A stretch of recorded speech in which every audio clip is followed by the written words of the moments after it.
Thy name, thy kingdom come, thy will be done, on earth as it is in heaven. Give us this day our daily bread, and forgive us our trespasses, as we forgive those who trespass against us. And lead us not into temptation, but deliver us from evil. For thine is the kingdom, the power, and the glory, forever and ever. Amen. Almighty God, who in thy wisdom and goodness hast appointed the office of rulers and parliaments for the welfare of society and the just government of men and women, we beseech thee to behold with thy abundant favor us thy servants, whom thou hast been pleased to call to the performance of important trusts in these islands. Let thy blessing descend upon us here assembled, and grant that we may treat and consider all matters that shall come under our deliberation in so just and faithful a manner as to promote thy honor and glory, and to advance the peace, prosperity, and welfare of these islands and those whose interests thou hast committed to our charge. And this we beg for Jesus Christ's sake. Amen. May the grace of our Lord Jesus Christ, and the love of God, and the fellowship of the Holy Spirit be with us all, evermore. Amen. Amen. Morning, members. The House is now in session.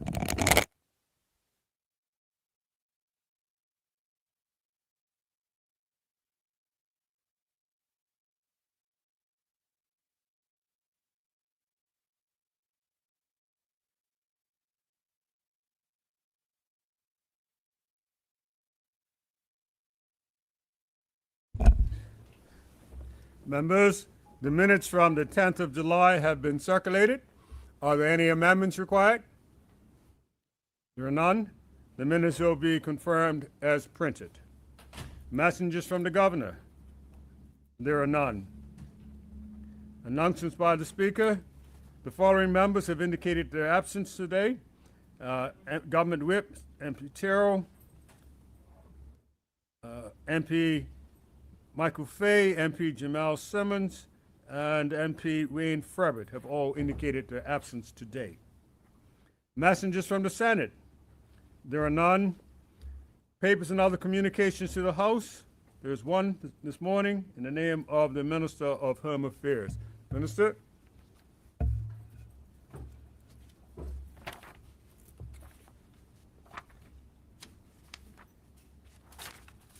Thank you. Mr. Speaker, I have the honor to attach and submit for the information of the Honorable House of Assembly the Electricity Integrated Resource Planning Process Suspension and Reconstitution Order 2026, proposed to be made by the Minister responsible for energy in exercise of power conferred by Section 32A and 45B of the Electricity Act 2016. Thank you. No more papers. Petitions, there are none. Statements by ministers and junior ministers. Morning, members, we have quite a few. There are 11 statements this morning, and the first is in the name of the Premier. Premier, would you like to present your statement this morning? Good morning. Yes, Mr. Speaker, good morning. Morning.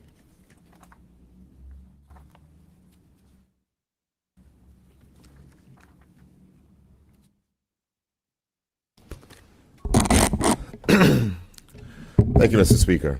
Mr. Speaker, honorable members will be aware of my recent official visit to the autonomous region of the Azores, undertaken from the 12th to the 14th of July at the invitation of His Excellency Jose Manuel Bolayero, President of the Regional Government of the Azores.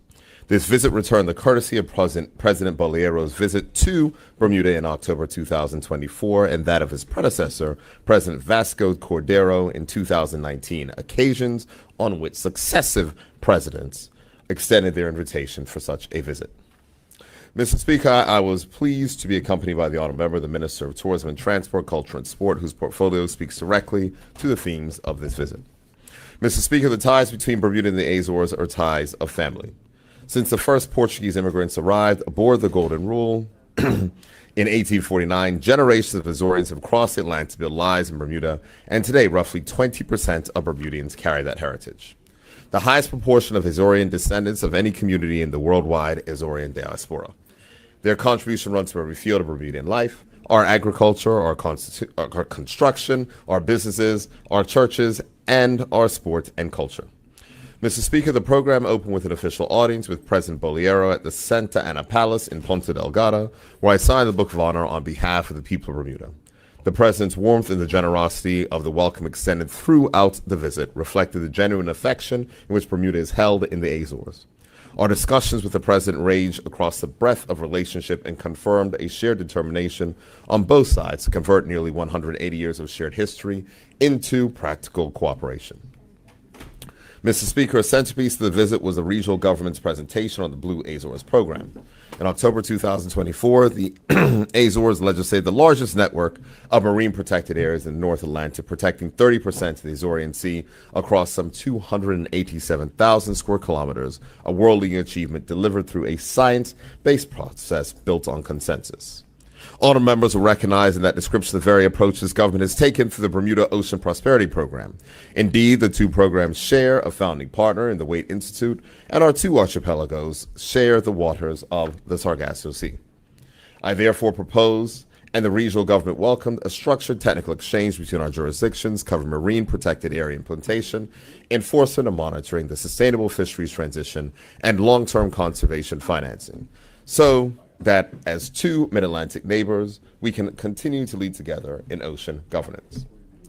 Mr. Speaker, I was pleased to attend a working session on the Azorean community in Bermuda convened by the Regional Secretary of Parliamentary Affairs and Communities, Dr. Paulo Estavio, and wish to place on record the government's kind acknowledgement of the tireless advocacy of the Honorary Council and of Bermuda's Portuguese community associations, whose work sustains its relationship day by day.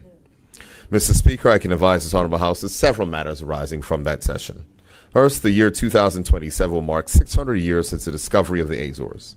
The regional government has made clear that Bermuda, home to the largest Azorean descendant community per capita anywhere in the world, will be kept a part of these historic observances. On recognition of Bermuda driving licenses, I express this government's undertaking in the 2024 speech from the throne to pursue structured reciprocity under the 1949 Geneva Convention on Road Traffic. And I reaffirm that Bermuda is progressing that framework with the United Kingdom so that Bermudian visitors to the Azores and indeed internationally may drive with confidence. On air connectivity, both sides affirm the value of the direct link between Bermuda and the Azores. I paid tribute to the community brokered chartered program, which has preserved that vital artery, and this government will remain engaged with all partners as commercial arrangements for the route continue to develop. On language and culture, I was pleased to note the work of the Portuguese Cultural Association towards the development of a GCSE in Portuguese available to Bermuda's students. The teaching of Portuguese to a new generation of Bermudians is among the most meaningful legacies this relationship can leave, and my government applauds this initiative and stands ready to lend its encouragement as this work progresses. Mr. Speaker, I also met with Professor Susana Mira Leal, Rector of the University of the Azores, whom I congratulated on commencing her second term on the university's 50th anniversary this year. This meeting produced concrete outcomes. First, we agreed to initiate a workstream connecting the university's Oceanographic Research Institute in the Azores with Bermuda's own experts, given the world-leading marine programs of our two jurisdictions. Secondly, we agreed to explore synergies between the Bermuda College and the University of the Azores, discovering pathways for Bermudian students, building on the college's established model of transfer agreements with overseas institutions. Thirdly, the rector and I propose a practical mechanism for the transfer of agricultural expertise to Bermuda through the university's highly respected School of Environmental and Agrarian Sciences. Mr. Speaker, I was proud to note that at this very moment, two young Bermudians of Azorean descent, Ms. Sydney Rigo and Ms. Katrina Furtado, are currently studying in the Azores as the first ever Bermudian participants in the FLAD summer program and academic and cultural program of the Luso American Development Foundation in partnership with the University of Azores and the regional government. Their participation, sponsored by the Portuguese Cultural Association, working with the Azorean Diaspora Council, is living proof of what these educational links can deliver, and I extend both young women congratulations of this honorable House. Mr. Speaker, the wider program highlighted Azorean life and innovation. We visited the Azores Autonomy Museum Center at the Consejo Palace and the Azorean Emigration Museum at the Ribeira Grande, which tells the story of the departures which helped shape communities like ours. We toured the Riviera Grande geothermal power station, where the Azores generate a substantial share of their electricity from the Earth itself, and the Nonagon Science and Technology Park in Lagoa, a hub for technology companies and innovation, and also, Mr. Speaker, where their Google landing site will be for their Newfound cable. Mr. Speaker, at the Azores Center for Manufacturing, I met with Luis Estrella, the Regional Director for Agriculture, Veterinary, and Food, and received a presentation on the remarkable capability of Azorean manufacturers in the production of domestic food products, from dairy to preserved goods. Our discussions focus on how Bermuda may benefit from the Azores' expertise in this field, especially in dairy production. Mr. Speaker, the measure of any such visit lies in what follows. I've asked technical officers from the Governor of Bermuda to pursue follow-up discussions with their Azorean counterparts in the areas with clear potential for cooperation, including agriculture and food security, energy, culture and digital connectivity, and academic and technical cooperation with the University of the Azores. Mr. Speaker, for 177 years, the story of Bermuda and the Azores has been written by families, by those who left, those who arrived, and those who kept faith on both shores. This visit honored that story and set a course for its next chapter, one in which two mid-Atlantic archipelagos can work together on the challenges and opportunities we share. From the health of our oceans to the education of our young people, from food security to the energy transition. This visit is evidence that the Bermuda-Azores relationship now reaches beyond our historic ties towards a shared future. Mr. Speaker, I extend sincere thanks of the government to the people of Bermuda, to His Excellency President Bolero, to the regional government of the Azores, and to the people of the Azores for a welcome worthy of the deep and enduring friendship between our islands. Thank you, Mr. Speaker. Wow, Thank you. that's long. Thank you, Speaker. The second statement.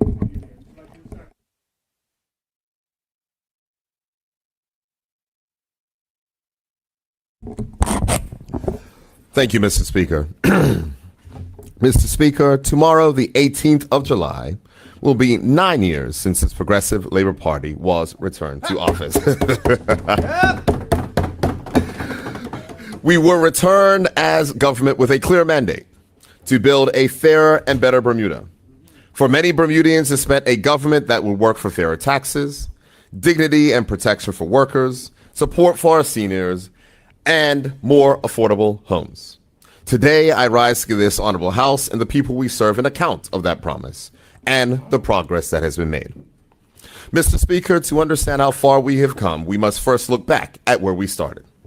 In 2017, this government inherited a country worn down by years of austerity. We inherited the highest debt in Bermuda's history, a failed development in Morgan's Point that cost taxpayers more than $200 million, a bad airport deal. Public officers have been asked to make significant Point sacrifices. of order, Mr. Speaker.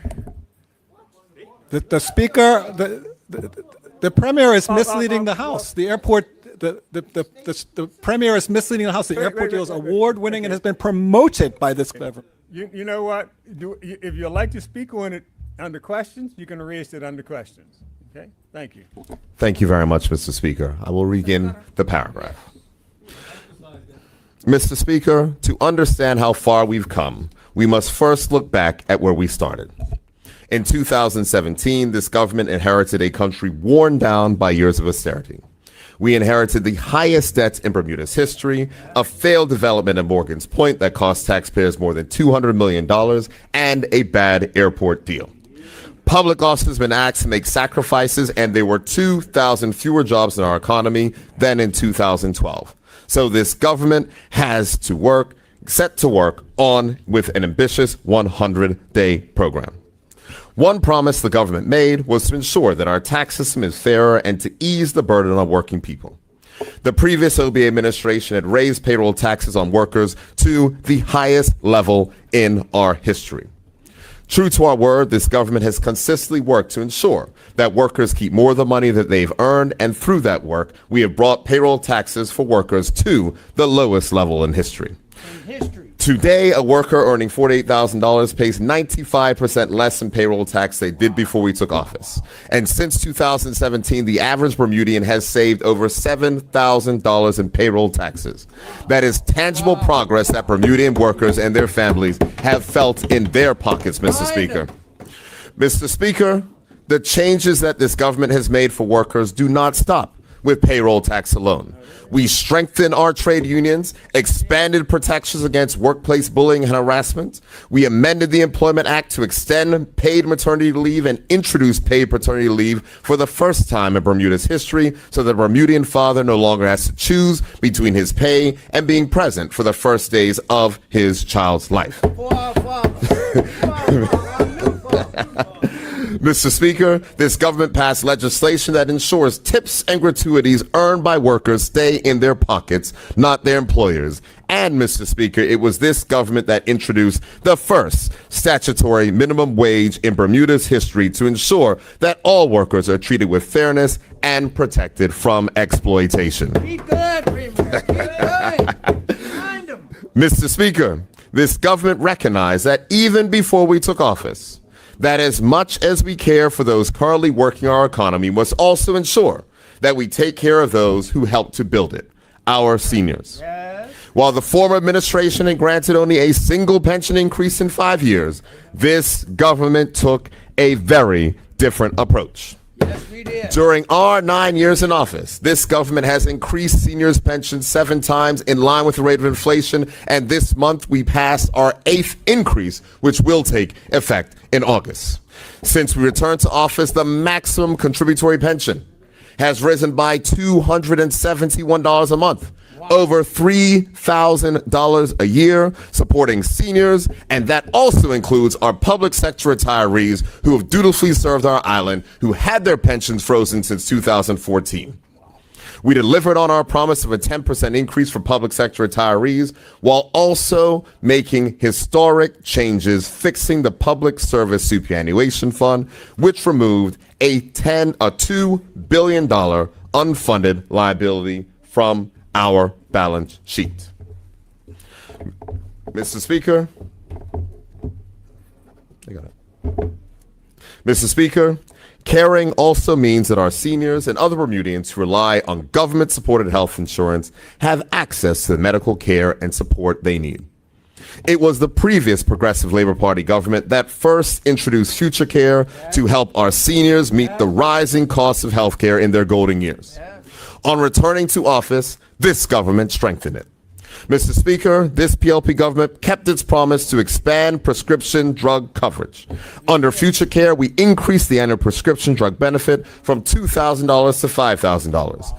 Under HIP, we introduced a prescription drug benefit where none previously existed and have since expanded it significantly.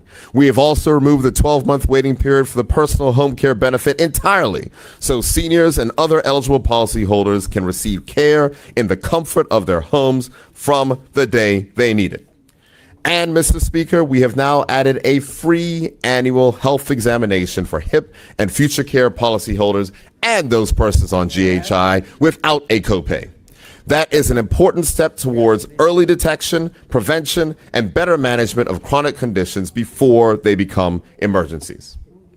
Mr. Speaker, if seniors are our foundation, our young people are our future, and we promise to invest in them. Yes, we did. Where the previous government had cut education and scholarship budgets, we restored and increased them. We continue to advance the transformation of our public education system, opening signature schools that give Bermudians specialized pathways built for the careers of tomorrow, and reopening Bermuda's first trade school in a generation through the Trades and Professions signature at the Cedar Bridge Academy, where, Mr. Speaker, the first class of those Trades and Professions programs graduated at the end of last June. Mr. Speaker, we also reversed the former government's cuts to higher education funding. Through financial support and our College Promise program, no Bermudian is denied access to Bermuda College because their family cannot afford it. We doubled scholarship funding from $1.1 million in 2017 to $2.2 million in this year's budget, so more Bermudians can pursue higher education locally and overseas. But, Mr. Speaker, we must also recognize that not every Bermudian's path is the same. A fair Bermuda must value technical educations, trades, apprenticeship, and hands-on training just as much as a university education. That is why this government has expanded apprenticeships, strengthened workforce development programs, created more pathways for Bermudians to earn, learn, and train, and move into skilled jobs in our economy, supported, Mr. Speaker, by the Youth Employment Strategy, which has delivered a significant and measurable reduction in youth unemployment and is helping more young Bermudians secure meaningful opportunities for work and advancement. Mr. Speaker, a fair Bermuda must also be a safer one, and this government understands that lasting safety is not achieved through enforcement alone, but by addressing the root cause of community violence. That is why, through our National Violence Reduction Strategy, we have invested directly in prevention. This year's government provided funding for education, counseling, outreach programs delivered by our violence reduction team, who has worked with dozens of public schools, reaching many more through mentorship and early intervention. This government has provided $2.5 million in capital development grants for community clubs to upgrade their infrastructure and over $670,000 in grants from the confiscated assets funds to support youth programs because we recognize the value and importance of our community clubs to our young people. Mr. Speaker, a fair Bermuda also means a justice system that does not saddle our people with a lifetime of consequences for their past mistakes. Soon after taking office, this government removed criminal sanctions for possession of small amounts of cannabis while creating a pathway for Bermudians carrying a criminal record for simple possession to have that record erased entirely. Mr. Speaker, just as we invest in the education of our young people and support the programs and organizations that benefit them, we must also ensure that they too have a chance to own a home in the future. Through the Bermuda Housing Corporation, we brought dozens of empty and derelict homes back online when the previous OBA government had delivered 0 affordable houses in 5 years. Mr. Speaker, we launched the Mortgage Guarantee Program, cutting the deposit for first-time Bermudian home buyers must find from 20% to 10% and lowering their interest rate, which has already assisted over 60 Bermudians to purchase their first home. 60 Bermudians. We raised the stamp duty exemption for first-time buyers to $1 million, and we removed the tax on mortgage refinancing so that a family can switch their mortgage for a better mortgage rate without being penalized. Mr. Speaker, while the government cannot control prices, we have acted where we can to ease pressures on families. We removed the duty from dozens of essential food items, launched the Affordable Food Basket, working with wholesalers and retailers to cut the price of everyday goods at registers.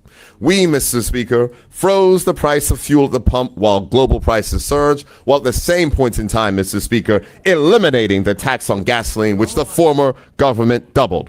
And we also capped excessive banking fees that had quietly drained family budgets for years.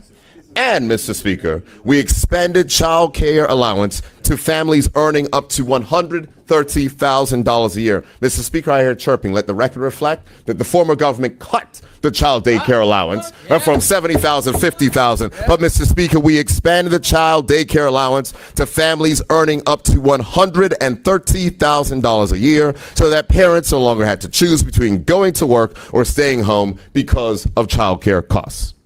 Mr. Speaker, none of this is possible without a strong and well-managed economy. This government delivered the first fiscal surplus in over 2 decades. Then, Mr. Speaker, we delivered a second one. We designed and implemented the new corporate income tax regime, meeting the global minimum standard while our competitors stood still. We are using that revenue responsibly to pay down $605 million in debt, strengthening our financial position while creating buffers for the future. Mr. Speaker, that discipline is also allowing us to invest in the island that Bermudians use every day. This budget delivers the largest planned capital investment since 2018, with a $182 million capital program to rebuild and strengthen Bermuda's infrastructure. That means significant additional investment in public education facilities, affordable housing, roads, public building, water infrastructure, new ferries, the electrification of our bus fleet, and a new asphalt plant to support the ongoing work of improving Bermuda's roads. And guess what, Mr. Speaker? We secured a Moody's upgrade of our credit rating to A1. restoring the rating lost under the previous administration. Cup match time. We did not inherit this economy in good health, but we worked to return it to growth, record low unemployment, stronger public finances, and greater confidence in Bermuda's future. Mr. Speaker, Bermuda's tourism industry was hit hard by the pandemic, and the closure of our largest hotel left a significant gap. This government worked to secure the largest tourism investment in Bermuda's history, and we are now on the verge of seeing the Fairmont Southampton reopen its doors. Point of order, Mr. Speaker. The Honorable Premier is misleading. Point of order? Yes. Point of order is the Honorable Premier is misleading the House in suggesting that this was the first time that a government has attained government without debt. In 2012, the OBA attained government with a massive debt. He's not the first to acquire a government that had debt. And it's because of that government that we are in debt. Thank you. Okay. You don't get in debt overnight. You have the option of being able to address it under question period. So, Mr. Speaker, I appreciate the honorable former premier. I know this is, sensitive, and I'm touching on the record of partially the points in time that he was the premier of the country.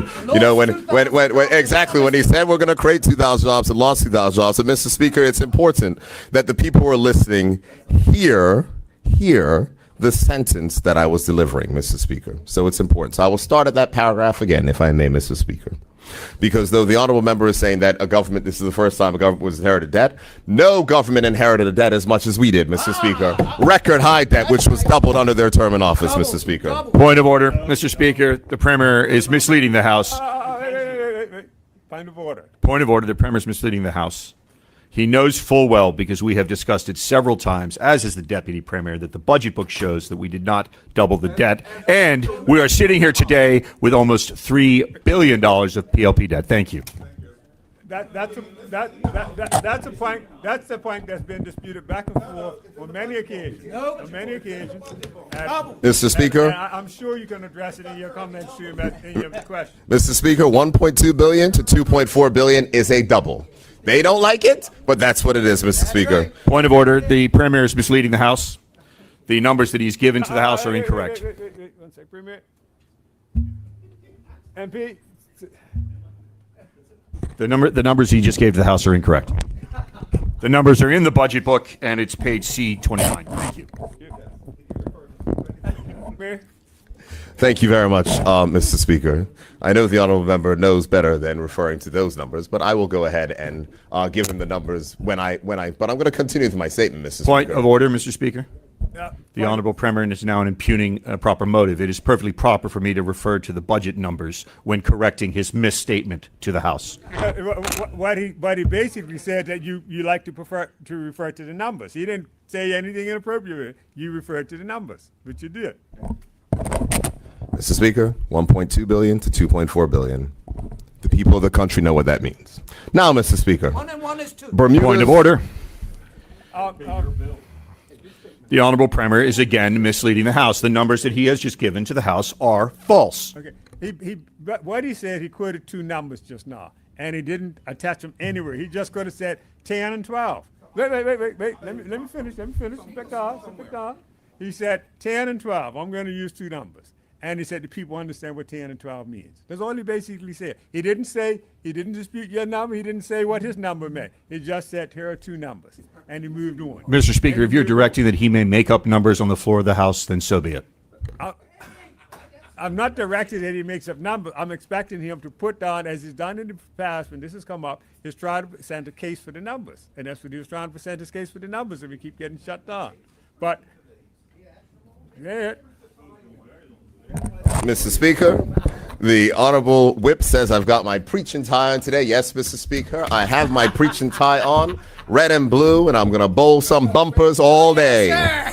Bowl some bumpers. So, Mr. Speaker, let me continue.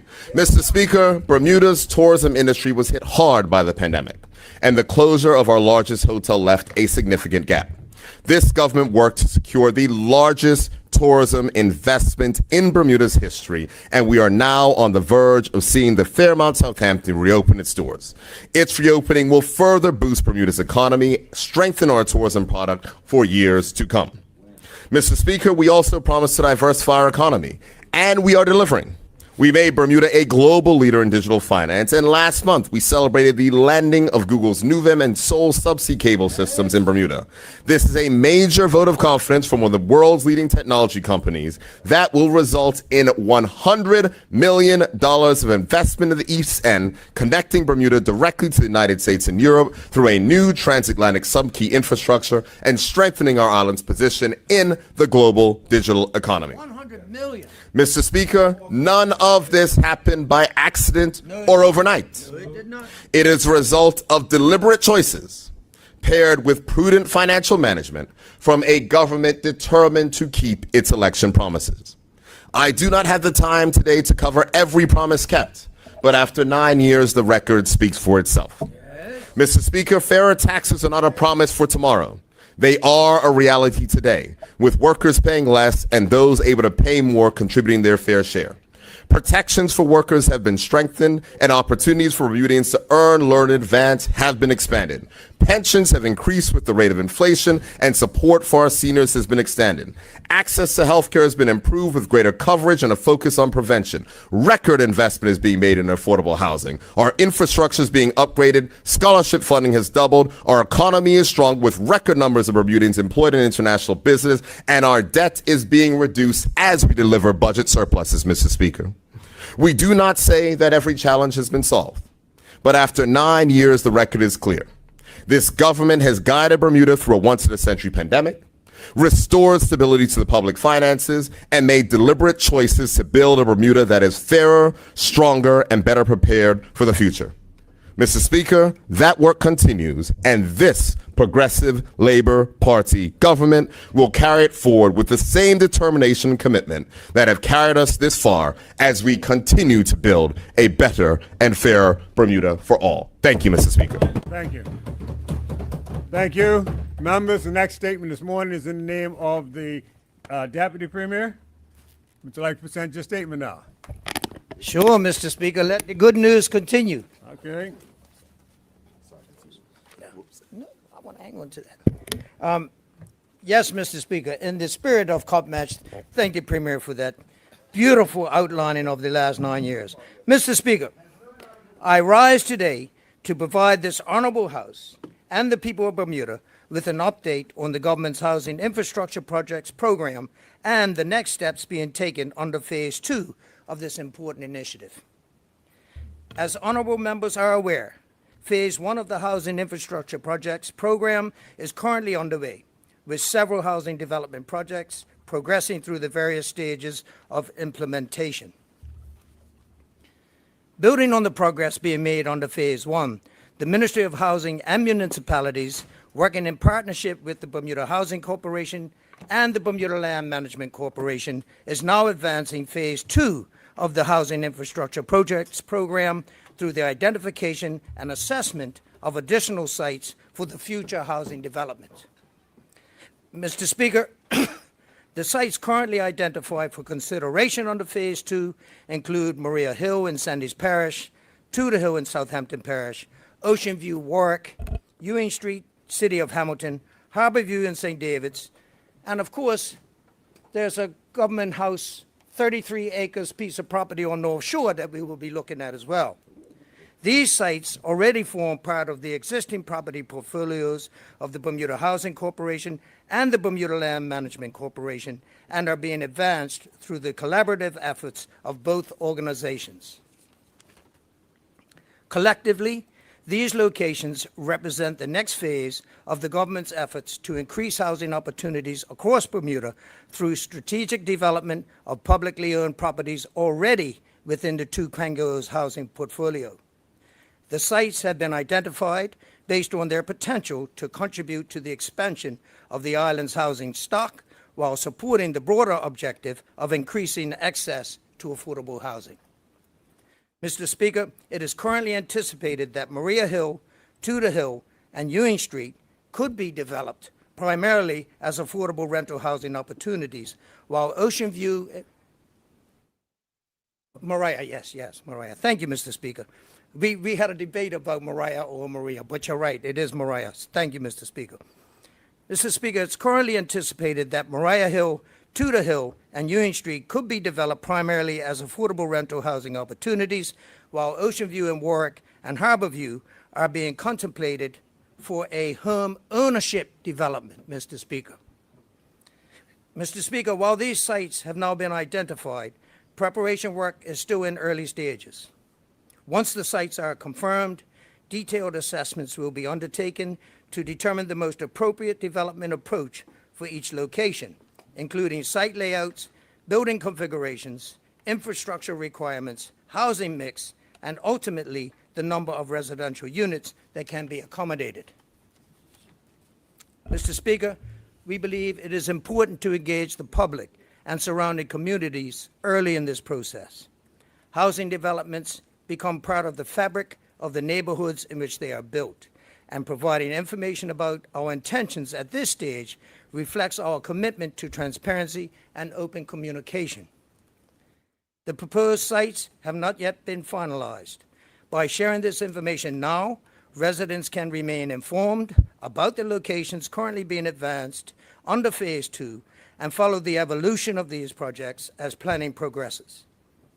Community input will continue to play an important role as we move from concept planning towards implementation. To support this engagement, a public meeting is being planned for August, during which these sites and potentially others under consideration will be discussed. The meeting will provide an opportunity for residents to share their views and raise any concerns so they can be considered as early as possible in the process. While the date and venue have not yet been finalized, the Ministry of Housing and Municipalities will provide further details to the public as soon as they are confirmed. Mr. Speaker, the transition from Phase 1 to Phase 2 demonstrates this government's continued commitment to increasing housing opportunities across Bermuda. Through strategic infrastructure investments, careful planning, and collaboration across government, we are creating the conditions necessary to deliver affordable rental housing and expand opportunities for home ownership and strengthen communities throughout the island. These projects represent more than the development of land. They represent an investment in Bermuda's people, our communities, and our future.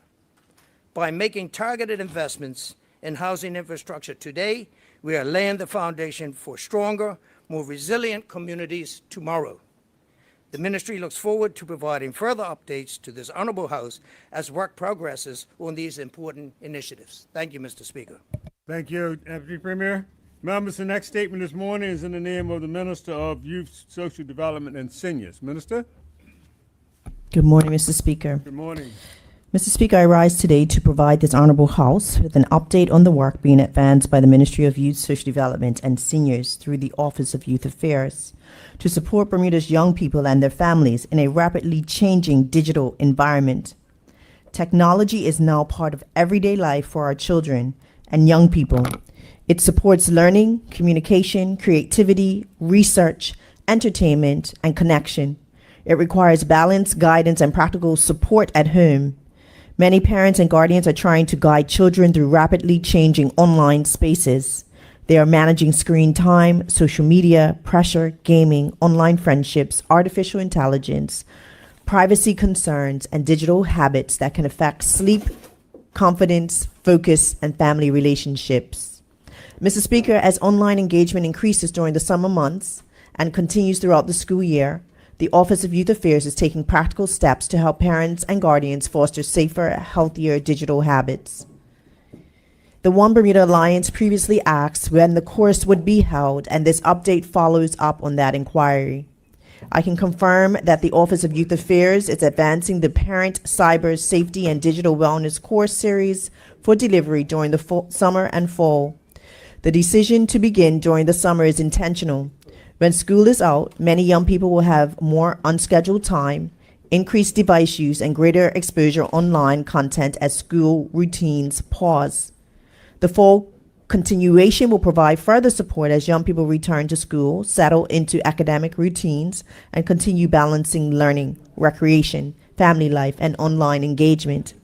Mr. Speaker, feedback from the youth engagement activities, including the Big Up Yourself National Mini Youth Conference 2026, confirmed that screen time, social media, online safety, and digital wellness remain concern for young people and families. The ministry focuses its response on practical action. Parents and guardians need clear information, usable tools, and accessible opportunities to ask questions. Young people need guidance that help them make the most of technology while understanding safety, responsibility, boundaries, and self-care. Digital wellness is also part of the youth mental health. What young people see, share, absorb, and experience online can affect anxiety, mood, sleep, self-image, attention, and relationships. Supporting healthy digital habits is one way to strengthen the protective network around Bermuda's children and adolescents. Mr. Speaker, the parent cyber safety and digital wellness courses are designed as a capacity building initiative for parents and guardians. The sessions will help families better understand the online spaces young people use, the potential risk and practical steps they can take at home. The course offerings will include sessions on healthy summer social media habits, managing screen time at home, understanding the platforms young people use, recognizing online risk, cybersecurity basics for families, digital privacy, artificial intelligence, and digital literacy, online safety, digital well-being, and family resilience. Including artificial intelligence and digital literacy is important. Young people are already interacting with AI tools, edited content, automated recommendations, and online information that may not always be accurate, safe, or age appropriate. Parents need support to understand these changes without feeling overwhelmed by technical language. Mr. Speaker, parents and guardians will also receive support to strengthen conversations at home. This includes how to speak with young people about online friendships, privacy, cyberbullying, harmful content, misinformation, unhealthy comparisons, sleep disruption, digital pressure, and the impact online engagement can have on confidence, focus, and mental health. These courses are practical, accessible, and useful. And the aim is for parents and guardians to leave with simple tools they can apply immediately. This may include setting reasonable boundaries, creating healthy routines, recognizing warning signs, encouraging responsible online conduct, and helping young people make balanced choices. Parents do not need to know every app to protect their child. They need awareness, conversations, boundaries, and support. Mr. Speaker, the evening courses will follow summer day programs. This schedule recognizes that many parents and guardians work during the day and require an accessible opportunity to attend, ask questions, and receive support. Young people will participate in supervised evening recreation activities. These activities will provide a free zone from electronics and will offer positive, healthy, social, and recreational alternatives to screen time. This is an important part of the approach. We cannot ask young people to reduce screen time without also providing meaningful alternatives. Recreation, creativity, physical activity, social connection, and community engagement remains essential parts of youth development. By pairing parent education with youth recreation, the Office of Youth Affairs is supporting the whole family. Parents and guardians will build knowledge and confidence, while young people will have structured opportunities to spend time away from devices in a safe and engaging environment. Mr. Speaker, the ministry views this initiative as part of a broader prevention and early intervention approach. The goal is to support parents before they feel overwhelmed, guide young people before digital online habits become unhealthy, and strengthen families before digital pressures negatively affect well-being. This work is about helping young people use technology safely and responsibly. It is also about ensuring that parents and guardians do not feel left behind as technology continues to change. New platforms, online trends, digital risk, and emerging tools such as artificial intelligence continue to shape the world in which our young people are growing up. The Office of Youth Affairs helps families keep pace through practical education and community-based support. Mr. Speaker, the Office of Youth Affairs will continue to complete the course schedule and confirm the delivery dates for the summer and fall sessions. parents, guardians, community partners, and program participants will receive the promotion directly. Parents and guardians who wish to learn more or register interest or receive updates on the parent cyber safety and digital wellness courses should contact the Office of Youth Affairs by telephone at 2469100 or by email at youthpolicy@gov.bm. Through these courses, the ministry is taking practical steps to support families, strengthen the protective network around Bermuda's children and adolescents, provide meaningful alternatives to excessive screen time, and promote digital wellness in our homes and communities. Mr. Speaker, our children deserve to be protected in every space where they learn, play, connect, and grow. That includes the digital spaces they enter every day. Through these courses, the ministry is supporting parents, strengthening families, and helping Bermuda's young build healthier relationships with technology. Thank you, Mr. Speaker. Thank you, Minister. Members, the next statement this morning is in the name of the Minister of Tourism, Transport, Culture, and Sport. Minister? Thank you, Mr. Speaker. Good morning. Good morning. Mr. Speaker, as Bermuda prepares to observe the Cup Match holiday, we are reminded that these 2 days represent far more than a cherished sporting tradition. They invite us to remember the painful legacy of enslavement, honor the resilience of our ancestors, and reflect on the freedoms that were so hard won. Mr. Speaker, the first day of the holiday is Emancipation Day, marking the abolition of enslavement in Bermuda and commemorating those who endured enslavement while never losing hope for freedom. The second day is Mary Prince Day, when we honor one of Bermuda's national heroes, whose courage of telling her story helped advance the abolitionist cause across the British Empire. Mr. Speaker, the legacy of Mary Prince extends well beyond the pages of history. As the first woman of African descent to publish the autobiography, her narrative, The History of Mary Prince, ensured that the realities of enslavement could not be dismissed or forgotten. Her voice continues to remind us of the importance of truth, courage, and the enduring value of human dignity. As Bermudians, we take pride in knowing that one of our own helped shape a movement that changed lives far beyond our shores. Mr. Speaker, the Department of Culture has once again curated a calendar of events to mark the commemoration of enslavement, featuring both departmental and community-led events. It offers opportunities for learning, remembrance, and community engagement. A full calendar is available to view at culture.bm. Mr. Speaker, amongst these events is one of our signature offerings, the premiere of a documentary film, Black Enterprise in Bermuda, Trails, Tribulations, and Triumphs, which celebrates the ingenuity, resilience, and achievements of Black Bermudians in business across generations. This film has been created for the Department of Culture by Mark Riddell Rodriguez in collaboration with historian and researcher Meredith Eben.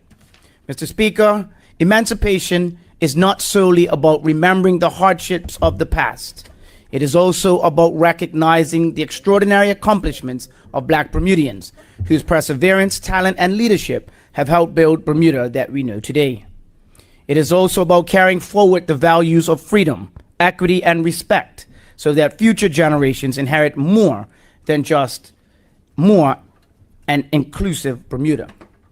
Mr. Speaker, as we celebrate Emancipation Day and Mary Prince Day, let us honor our history with honesty, celebrate the resilience of those who came before us, and carry the legacy forward with pride. Mr. Speaker, on the sporting side of the upcoming emancipation celebrations, in just 2 weeks, on the 30th and 31st of July, Bermuda will once again come together to celebrate a cherished, time-honored tradition, the annual Cup Match Classic. This iconic event unites us as a community, transcending boundaries of age, race, and background, as we celebrate our shared love of cricket, camaraderie, and the vibrant culture that makes our island so unique. Mr. Speaker, this is truly a time of the year when the spirit of rivalry and unity shines the brightest. Workplaces and homes, as we see in here today, Mr. Speaker, are adorned in light blue and dark blue, or dark blue, red, blue, all sorts of colors, Mr. Speaker. What? I missed the red? It's red and blue. Oh, I'm sorry, Mr. Speaker. Let me try that again. Red and blue. Light blue and dark blue, or red and blue. Correct. Got that fixed for you. While supporters dress from head to toe in their team colors. Even my MP in the wrong color over there. Look.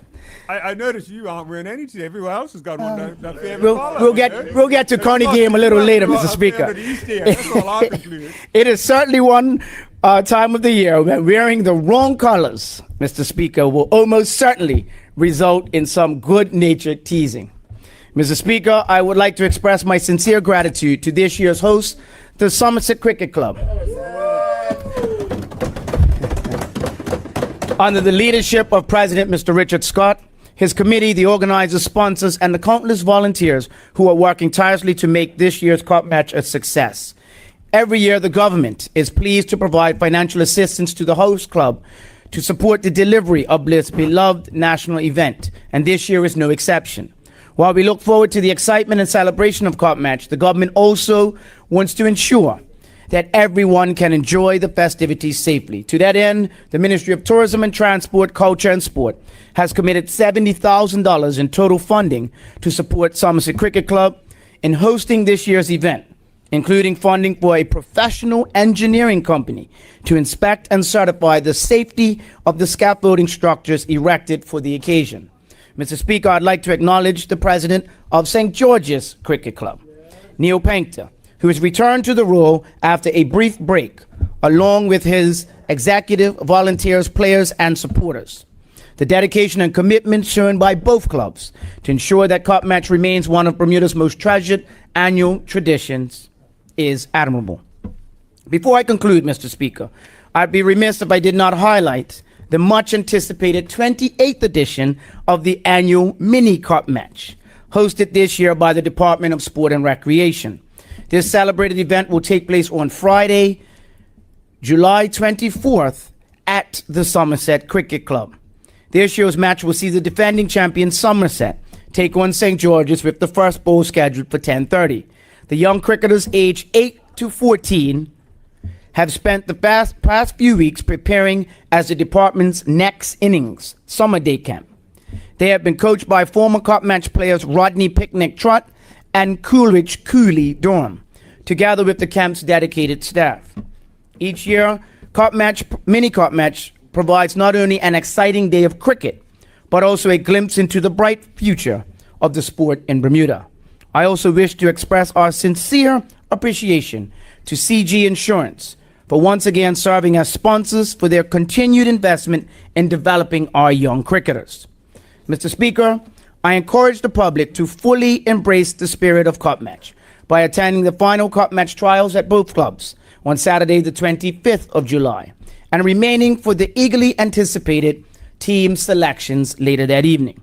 I also encourage the public to support the future stars of our national game by attending Colts Cup Match on Sunday, July 26th at 11 a.m. at the Somerset Cricket Club. Like so many Bermudians, I look forward to attending the Cup Match trials, visiting families and friends as they prepare their campsites over the coming weeks, and enjoying the unique atmosphere that this time of year brings. Mr. Speaker, I know we can all agree that it is truly special. Mr. Speaker, I'm honored to participate in the long-standing pre-match tradition of greeting the players and officials before the first ball is bowled. It is a privilege to be part of this ceremony, and it marks the beginning of one of Bermuda's most cherished national traditions. Cup Match is far more than cricket. It is a celebration of our history, our resilience, our shared identity as Bermudians. It reminds us of bonds that unite us through heritage, pride, and community. It is a time when families, friends, and neighbors, and even strangers, Mr. Speaker, come together to create lasting memories and strengthen the connections that make Bermuda a special place. Mr. Speaker, as we celebrate this year's Cup Match holiday, let's also take time to reflect on the deeper meaning. is for struggles and sacrifices of those who came before us. They remind us of the importance of unity, respect, and resilience. Cup Match is an occasion that truly brings everyone together. Whether it is Somerset, whether it's St. George's, whether you are cricketing, whether you are camping with your family and friends, or simply enjoying the holiday, we are united in celebrating what it means to be Bermudian. On behalf of the Ministry of Tourism and Transport, Culture and Sport, I wish both teams every success, congratulate everyone who has worked tirelessly to make this celebration possible, and encourage all Bermudians to celebrate responsibly, supporting our young athletes and enjoying a safe, memorable, and joyful Cup Match holiday. Happy Cup Match to all. Thank you, Mr. Speaker. Thank you, Minister. Members, I believe the next statement is also in the name of the same minister. Minister, would you like to continue? Thank you, Mr. Speaker. Mr. Speaker, I rise today to provide this honorable House with a further update on Bermuda's ride-sharing program, launched on June 10th, 2026, to expand transportation options and advance the government's transportation modernization agenda. Mr. Speaker, when this government introduced regulated ride-sharing, we did so with a clear principle in mind: taxis first, ride-sharing when needed. This policy was designed not to displace Bermuda's taxi operators, but to complement their service by addressing transportation gaps during peak periods of demand. By providing additional capacity when it is most needed, Mr. Speaker, we are helping to ensure that both residents and visitors have reliable access to transportation, particularly during evenings, weekends, public holidays, major events, and other times when residents and visitors may experience difficulty securing transportation. I'm pleased to advise this honorable House that the early results are positive and indicate that the introduction of a regulated ride-sharing is achieving its intended purpose.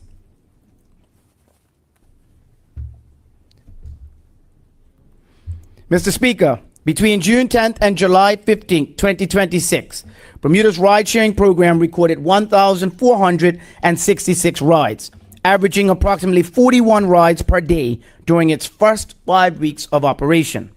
Early adoption was strong, with 220 rides completed during the program's first 6 days.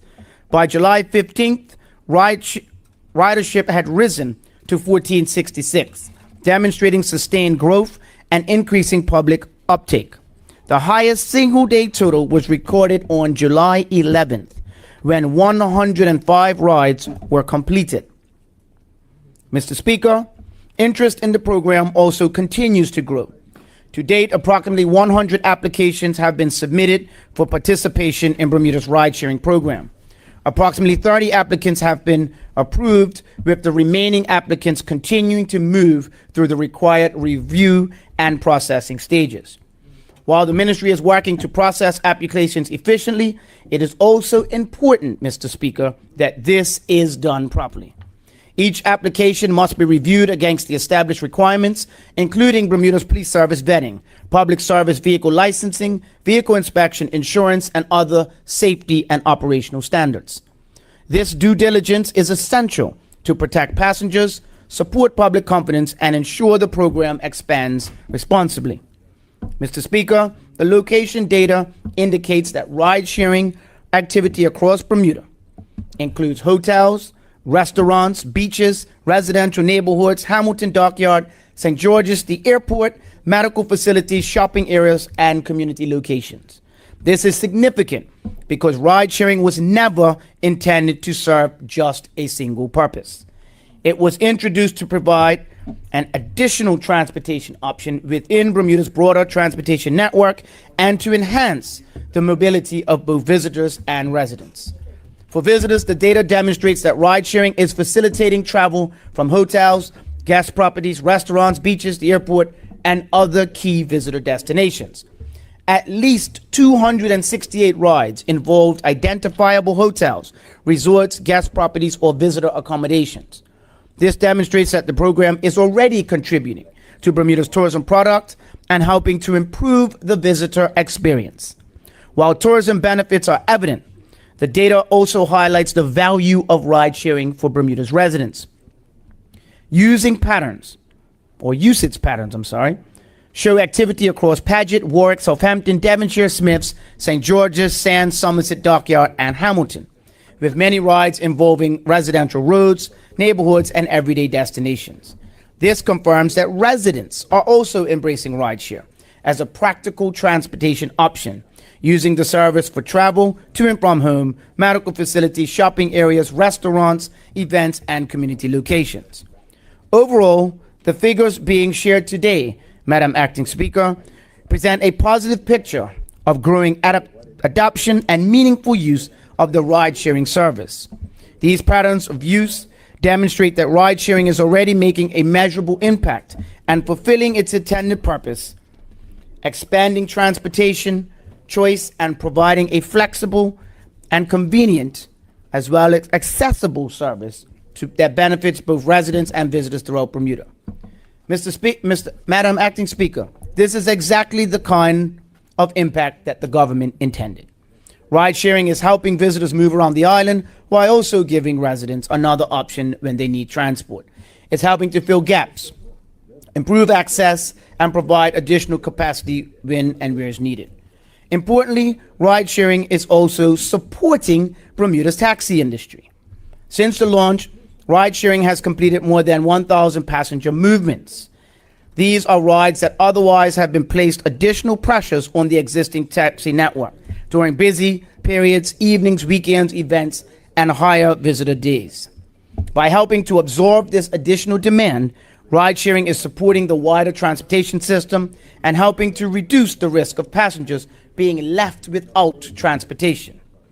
Madam Acting Speaker, prior to the introduction of rideshare, one of the recurring concerns in busy periods was a difficulty in securing transportation, or long waits, or being unable to get a ride when needed. Following the launch of rideshare, the ministry has not seen the same level of public concern regarding passengers being stranded, experiencing long waits, or unable to get transportation. While this will continue to be monitored, it is an encouraging early indication that the additional ride-sharing capacity is helping to ease the pressure on the transportation network.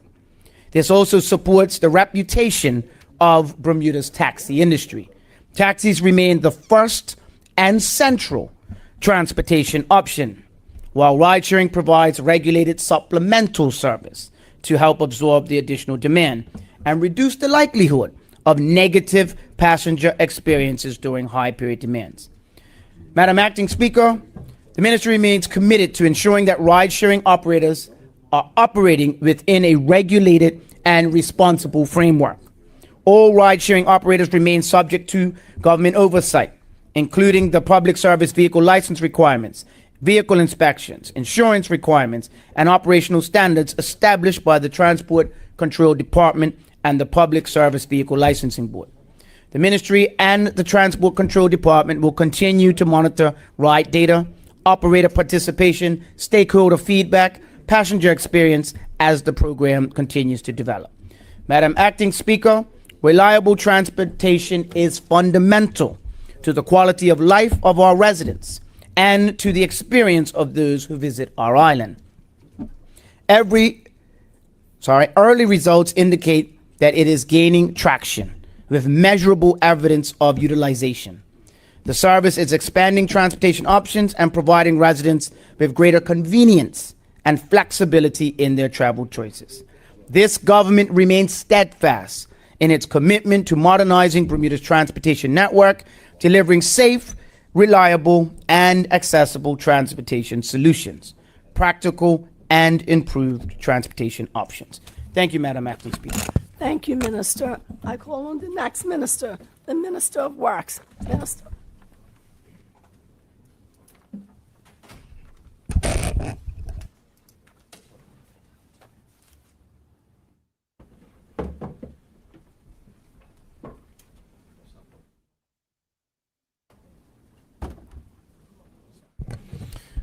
Good morning, Madam Acting Speaker.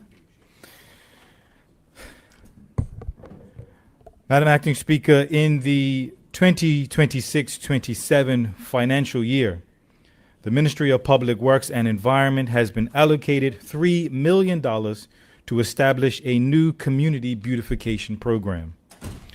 This initiative has one clear purpose: to deliver practical improvements that people can see, use, and appreciate in the communities where they live, while giving members of Parliament a direct mechanism to champion the priorities of their constituents.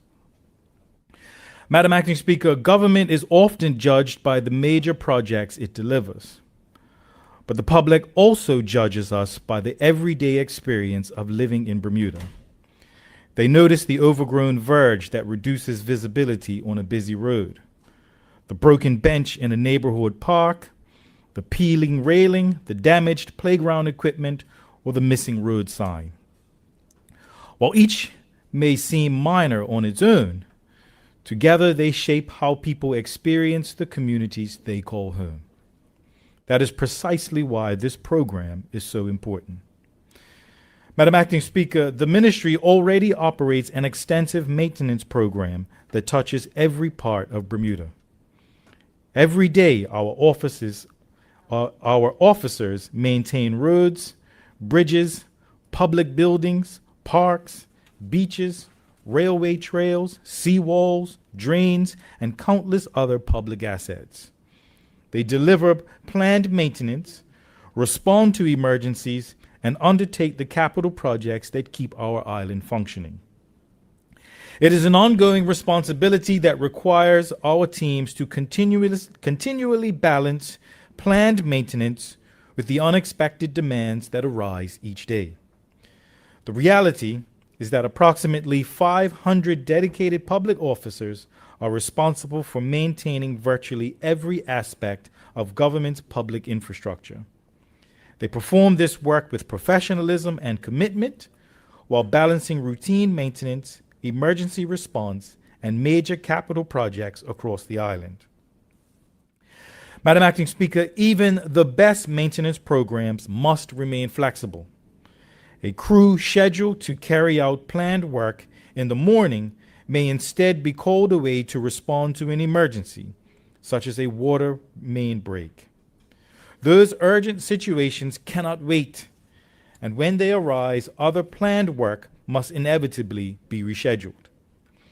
Rather than accepting those constraints as inevitable, this government has chosen to respond with a practical solution: the Community Beautification Program. The Community Beautification Program is not intended to replace the ministry's existing maintenance program, nor is it an accusation that our officers are not doing enough. Quite the opposite. It recognizes that outstanding work already being carried out across Bermuda while creating an additional pathway to deliver the smaller community improvements that residents value most. For the first time, members of Parliament will have a dedicated mechanism to identify and prioritize local projects on behalf of their constituents. Rather than these requests entering the wider maintenance program and competing with emergency works and major infrastructure projects, they will be considered through a separate program with its own funding and delivery framework. Quite simply, this gives government another practical way to respond to the needs of our communities. Madam Acting Speaker, the program has been deliberately designed around projects that are practical, repeatable, and capable of being delivered efficiently by the ministry. These are projects that generally fall within the ministry's existing authority and do not require lengthy approvals from other regulatory agencies, allowing us to move more quickly from request to completion. Eligible works will include, but are not limited to, community cleanups and the maintenance of public spaces, landscaping and vegetation management, repairs and repainting of public railings, guardrails, and fences, repairs to playground equipment, the installation and repair of public benches, trash cans, picnic tables, and bicycle racks, improvements to public signage, and small public safety enhancements, including the installation and repair of roadside traffic mirrors. These projects may not always attract headlines, but they will make a meaningful difference to the daily lives of Bermudians. They will improve neighborhood parks, enhance public safety, strengthen community spaces, and help ensure that the places people use every day are clean, safe, and well maintained. Sometimes the greatest impact government can make comes through the consistent delivery of the small improvements that people experience every day. Madam Acting Speaker, delivering these projects also requires additional capacity. Accordingly, the ministry will fund a modest expansion of the Bermuda Housing Corporation's Helping the Unemployed Sustain Themselves with Limited Employment, better known as the Hustle Truck Program. Hey. Through the addition of one new truck and a dedicated support team. The Hustle Truck Program has quietly become an excellent example of what government can achieve through partnership. It provides employment opportunities, develops practical skills, and enables Bermudians to contribute directly to improving the communities in which they live. At the same time, it has become an invaluable partner in delivering community-based projects across the island. Demand for the Hustle Truck services continues to grow, and this investment recognizes both its success and its potential. Working alongside ministry crews and private contractors, the additional truck and support team will increase our capacity to deliver beautification projects more efficiently and more consistently. Mr. Speaker, now, the Community Beautification Program is expected to commence in August. Detailed program guidelines, including funding allocations and project submission procedures, will be circulated to all members of Parliament next week. This program will not solve every maintenance challenge overnight, nor is it intended to. What it will do is provide members of Parliament with a practical new tool to address the everyday concerns raised by their constituents, while improving the appearance, safety, and functionality of public spaces across Bermuda. Strong communities are built not only through major infrastructure projects, but also through consistent attention to the places where people live, work, and gather every day. A cleaner park, a repaired bench, a freshly painted railing, a safer roadside, a neighborhood that reflects the pride of the people who call it home. Those improvements may seem small in isolation, but together they help strengthen communities, build civic pride, and reinforce public confidence that government is responding to the issues that matter most in people's daily lives. The Community Beautification Program reflects a simple belief. When government pays attention to the everyday things, people gain confidence that the bigger things are being looked after as well. That is the standard this government has set out for itself, and it's the standard we intend to deliver. Thank you, Mr. Speaker. Thank you, Minister. Members, the next statement this morning is in the name of the Minister of Education. Minister? Good morning, Mr. Speaker. Morning. Good morning, colleagues. Mr. Speaker, I rise today, having recently returned to the office of Minister of Education, to inform this honorable House that the Ministry of Education has officially released this report, the Cambridge Checkpoint Report for Bermuda 2023 to 2025, prepared by Cambridge International Education. The full report is now available on the ministry's website at www.moed.bm. Mr. Speaker, this report was the subject of a formal request under the Public Access to Information Act 2010. Consistent with this government's commitment to transparency, and with my own commitment on returning to this portfolio, I have requested that the report be released today in full to the public, accompanied by a plain language guide for parents. Mr. Speaker, the Cambridge Checkpoint Assessments are internationally benchmarked diagnostic tools that measure student attainment in English, mathematics, and science against clearly defined global standards. Cambridge International Education itself has told us, and I quote, that these assessments are best used to focus supportive activity and resources in specific areas of improvement rather than for the purposes of accountability for which the tests and testing schedules are not designed or best suited. That is an important framing, Mr. Speaker, because the value of this report lies not in the judgment, but in the direction. Mr. Speaker, let me first speak to what is going well. Overall student attainment has remained broadly stable over the 3-year reporting period, with a consistent proportion of our students achieving in the highest performance bands categorized as high and outstanding. English continues to stand out as a strong area of performance across both primary and lower secondary schools. Over 65% of our lower secondary English students and over 50% of our primary English students have performed at a strong bands consistently across the 3 years covered by this report. Students are demonstrating solid literacy foundations, especially in reading, which remains a key pillar of academic success. This reflects the sustained efforts of our teachers, school leaders, and support staff, as well as the important role of families who read with their children at home. Mr. Speaker, I will also speak plainly about where further work is needed. While overall attainment has been maintained, the report identifies a gradual decline in average scores in some subject areas, alongside a widening gap between high-performing students and those requiring additional support. This widening distribution is most evident in mathematics and science, where a growing proportion of students are performing in the lower bands, alongside a reduction of those achieving at mid-level. In mathematics, performance remains uneven across strands, indicating the need for more targeted instructional approaches. In science, outcome is mixed. Lower secondary performances remain broadly balanced, while primary science, particularly chemistry, requires more focused attention. Writing and English, while supported by strong reading foundations, requires strengthening across the system. Importantly, the data confirms that some performance gaps persist year on year, regardless of the cohort. This tells us that challenges require a system-wide response, not individual scapegoating. That is precisely how this ministry will address them. Mr. Speaker, I want to speak clearly and directly to our teachers, our principals, and all school-based staff who serve our students every day.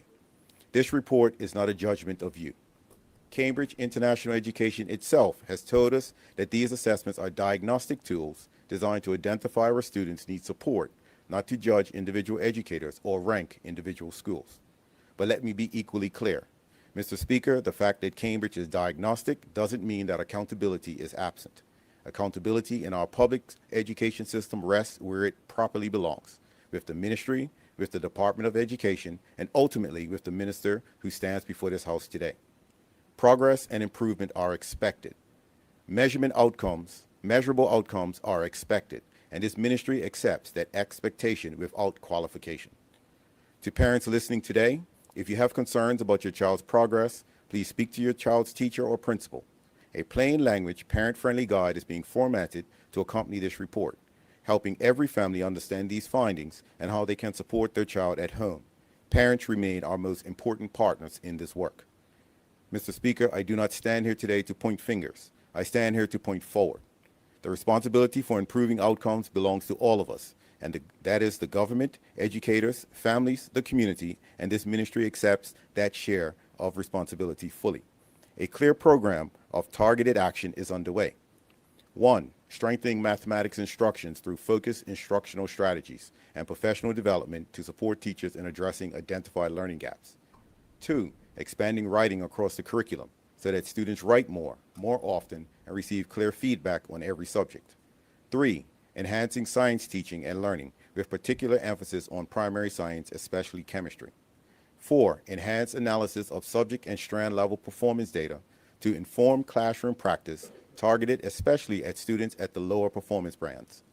5. Strengthening the multi-tiered system of support so that struggling learners are identified earlier and supported sooner. Data-driven school improvement plans in every school aligned with system-wide literacy and numeracy targets. Leadership stability, continuing to ensure that every primary and middle school in Bermuda's public school system is led by a substantially appointed principal, ending the prolonged period of acting appointments. 8. Structured, ongoing consultation with the Bermuda Union of Teachers and the BPSU, who represent the school principals, in every element of the response. Reform delivered on teachers is not reform. Reform delivered with teachers is. 9. Continued use of checkpoint assessment data as a diagnostic tool to drive ongoing school improvement. Mr. Speaker, I will report back to this Honorable House on the specific interventions announced today with measurable outcomes within 12 months. That is my commitment to this House, to our teachers, to our parents, and above all, to our students. Mr. Speaker, I close with this. We do not have a broken system. We have a system with real strengths, identified challenges, dedicated educators, engaged families, and children who deserve every ounce of our commitment. That is not brokenness. That is an honest starting point for the work ahead. Our children can read. Our educators are working hard. Our system has real strengths, but too many children are struggling in math and writing, and we will not accept that. And this is why we are releasing this report today, and that is why we are acting on it. Thank you, Mr. Speaker. Thank you, Minister. Members, the next statement is also in the name of the same minister. Minister, would you like to continue with your second statement? If it pleases you, Mr. Speaker. Right ahead, Minister. Mr. Speaker, I rise this morning to provide this Honorable House with an update on the Education Authority Bill, its purpose, how it will be established, what the passage of that bill will and will not do, and the pathway to its introduction to this chamber in September. Mr. Speaker, the establishment of an education authority is among the most significant governance reforms contemplated for our education system in a generation. Mr. Speaker, before I turn to the bill, I want to place it in its proper context. The Education Authority has always been a part of this government's education reform agenda. It is not a new idea, nor a department from the reform program underway. It is the governance foundation that the broader reform program has long required, a piece of structural work that, once delivered, allows every other reform effort to be sustained, strengthened, and protected over the long term. Mr. Speaker, this is not a partisan project. Successive governments have identified the need for stronger governance, and clearer accountability in our public education system. This bill builds upon that shared analysis and on the reform work already underway. And it does what earlier efforts could not. It places the government's framework for public education into statute, where it can endure beyond any single administration. Mr. Speaker, before I turn to the structure of the bill, I want to be clear about its purpose. This reform exists for one reason: to build a public education system that serves the children of Bermuda better than it does today. Every child in our public schools deserves to learn in a system that is well governed, professionally led, and focused unwaveringly on their outcomes in literacy, in numeracy, in well-being, and in life chances that carry them into adulthood. That is what this reform is for. Governance change is the means. Better outcomes for our students is the end. Mr. Speaker, the Education Authority Bill will establish in statute the Bermuda Education Authority, a statutory body corporate to lead Bermuda's public school system. The authority is designed to be an authority, a public body held at arm's length from day-to-day politics, governed by a merit-based board, 9 appointed members with defined statutory expertise, commencing in legislative stages, beginning with a defined first stage of 18 months, and accountable to Parliament through public board meetings and annual reports laid before Parliament. Mr. Speaker, this is not a rebranding exercise. It is not the movement of names on an organizational chart. It is a carefully designed structural reform delivered in defined stages to address long-standing challenges in governance and accountability in our public education system.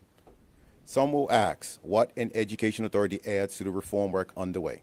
The answer is durability. An education authority provides continuity across political cycles.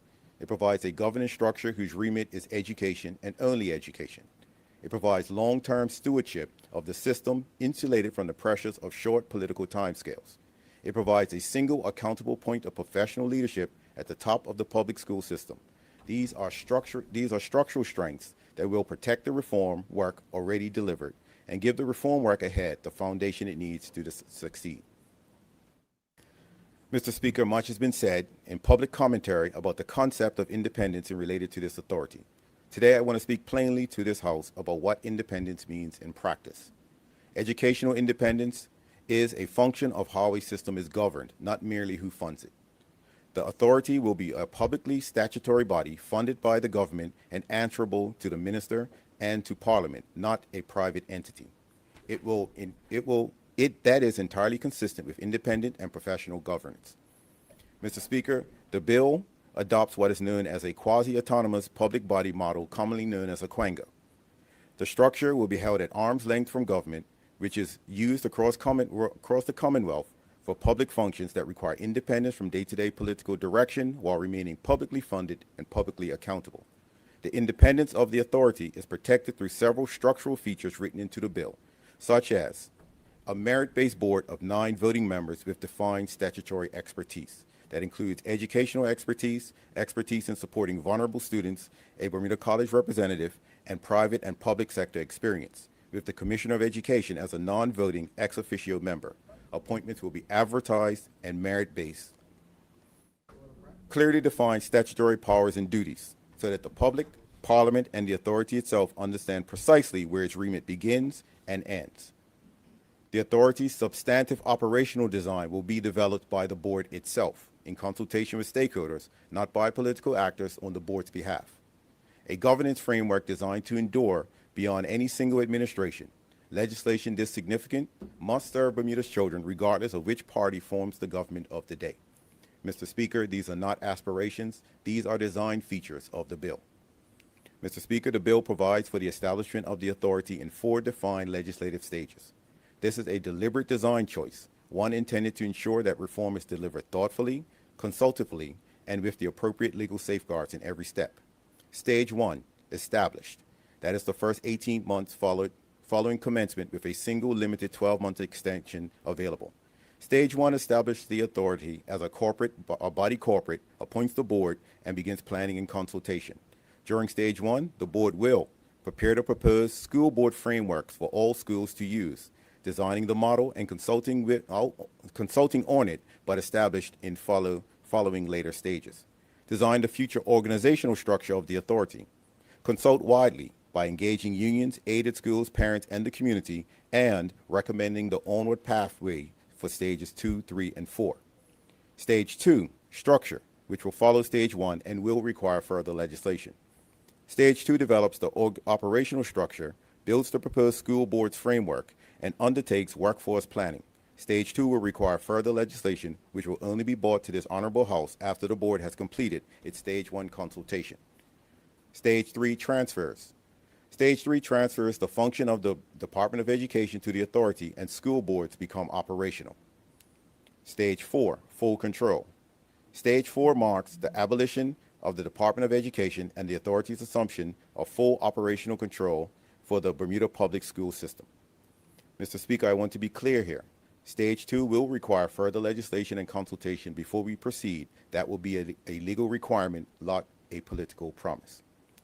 Mr. Speaker, these stages are not procedural for their own sake. Each stage exists to build a system that delivers the desired accountability, better teaching, stronger school leadership, faster decision-making, and improved outcomes for the children in our classrooms. Mr. Speaker, having set out what the bill will do and the 4 stages through which the authority will be established, I want to turn to now what passage of this bill in September will not do, because clarity on both is equally important. This is important for our teachers, our principals, and our public officers, for our aided schools, and for the parents and students who rely on the stability of our education system every day. Passage of the bill will start Stage 1, which is to establish the authority in law and provide for appointment of its independent, merit-based board.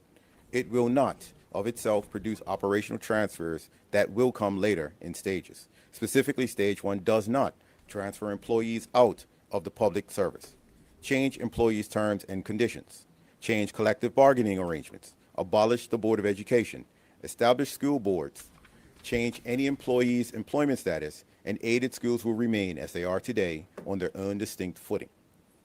Mr. Speaker, any change to employment arrangements and aided school operations occurs at a later stage, a later legislative stage with consultation and legal protection.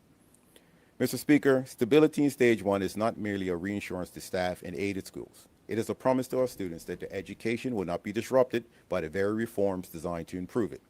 Mr. Speaker, consultation on this reform is not a matter of ministerial promise. It is a matter of statute. The bill includes 3 principal safeguards. No progression without consultation. We will not proceed to Stage 2 legislation without consultation with the affected stakeholders. This involves a statutory duty to consult. The board must consult on the future school board model, workforce framework, and organizational design. Table or design obligation. Before the first stage expires, the government must table the next stage's legislation or publicly explain the delay. Mr. Speaker, the Attorney General's Chambers has advised on the legal pathway and staged approach is designed to be legally sound at every step. Mr. Speaker, I want to speak directly about our aided schools, whose leaders I met with earlier this week. Nothing changes for aided schools during Stage 1. Aided schools' governance and funding relationships and distinct character are unaffected during Stage 1. Mr. Speaker, the aided schools are recognized in this act as a distinct policy issue to be addressed on their own right and not simply folded into general reform. The authority will be under a statutory duty to consult them, and their long experience of independent school-level governance will provide valuable input as the school designs the future school board framework for the wider public school system. Mr. Speaker, since returning to the education portfolio, my priority has been to engage directly and meaningful for those most affected by this legislation. I have personally met with and spoken to the Bermuda Union of Teachers, the Bermuda Public Services Union, and all of our aided schools, and various individuals who are part of the wider consultation on the development of the Education Authority recommendation. The purpose of those meetings was to reconvene the Education Authority engagement process and to provide a full and honest update and to outline the road ahead, and I am happy to report that those meetings were favorably received. Mr. Speaker, I also want to acknowledge the history behind this work openly. Substantive engagement took place between 2021 and 2024, and those contributions have informed the current draft bill. Following a change in ministerial portfolios in 2025, the working group was stood down. Following the most recent change in ministerial portfolios 2 weeks ago, the working group's data and drafting status of the Education Authority bill have been reviewed, and that work is now reconvened with the same partners. Mr. Speaker, I've also offered His Majesty's local opposition the same briefing provided to our unions and aided schools. I have also restarted the opposition education WhatsApp group that existed before my move to Cabinet Office. That offer to be collaborative is open, and I welcome the opposition to take it up. I also remain confident that on a matter of this importance to Bermuda's children, we can find common ground. Mr. Speaker, the pathway ahead is straightforward. September session, bill is tabled in the House of Assembly. Commencement, Stage 1 begins, runs 18 months with an optional 1-month extension. Later stages. Stage 2 requires further legislation after consultation and full transition, a multi-year path to full operational control of the school system. I invite all honorable members on both sides of the House to engage constructively with the legislation on its merits. This reform is bigger than any political party, and it is about Bermuda's children. Mr. Speaker, I want to be clear with this House and the public about what this bill is designed to do and what it is not. An education authority alone does not improve literacy. It does not on its own strengthen teaching. It does not on its own itself address student well-being. Those improvements come through the daily work of educators, school leaders, families, and communities, through the reform program already underway, and through the work that will continue for years to come. What an education authority does provide is the governance, the accountability, and the continuity needed to sustain the work over the long term, and that is the foundation on which sustained improvement is built. Mr. Speaker, in closing, I want to speak plainly about the standard of which this legislation should be judged. It should be judged on whether it delivers genuine educational governance reform, not merely a change in administrative structures, on whether appointments are genuinely merit-based, on whether accountability is real, measurable, and enshrined in law, on whether consultation is structural and required by the Act, and on whether framework is durable enough to serve Bermuda's children across administrations. Those are the right standards, and this bill is intended to meet them.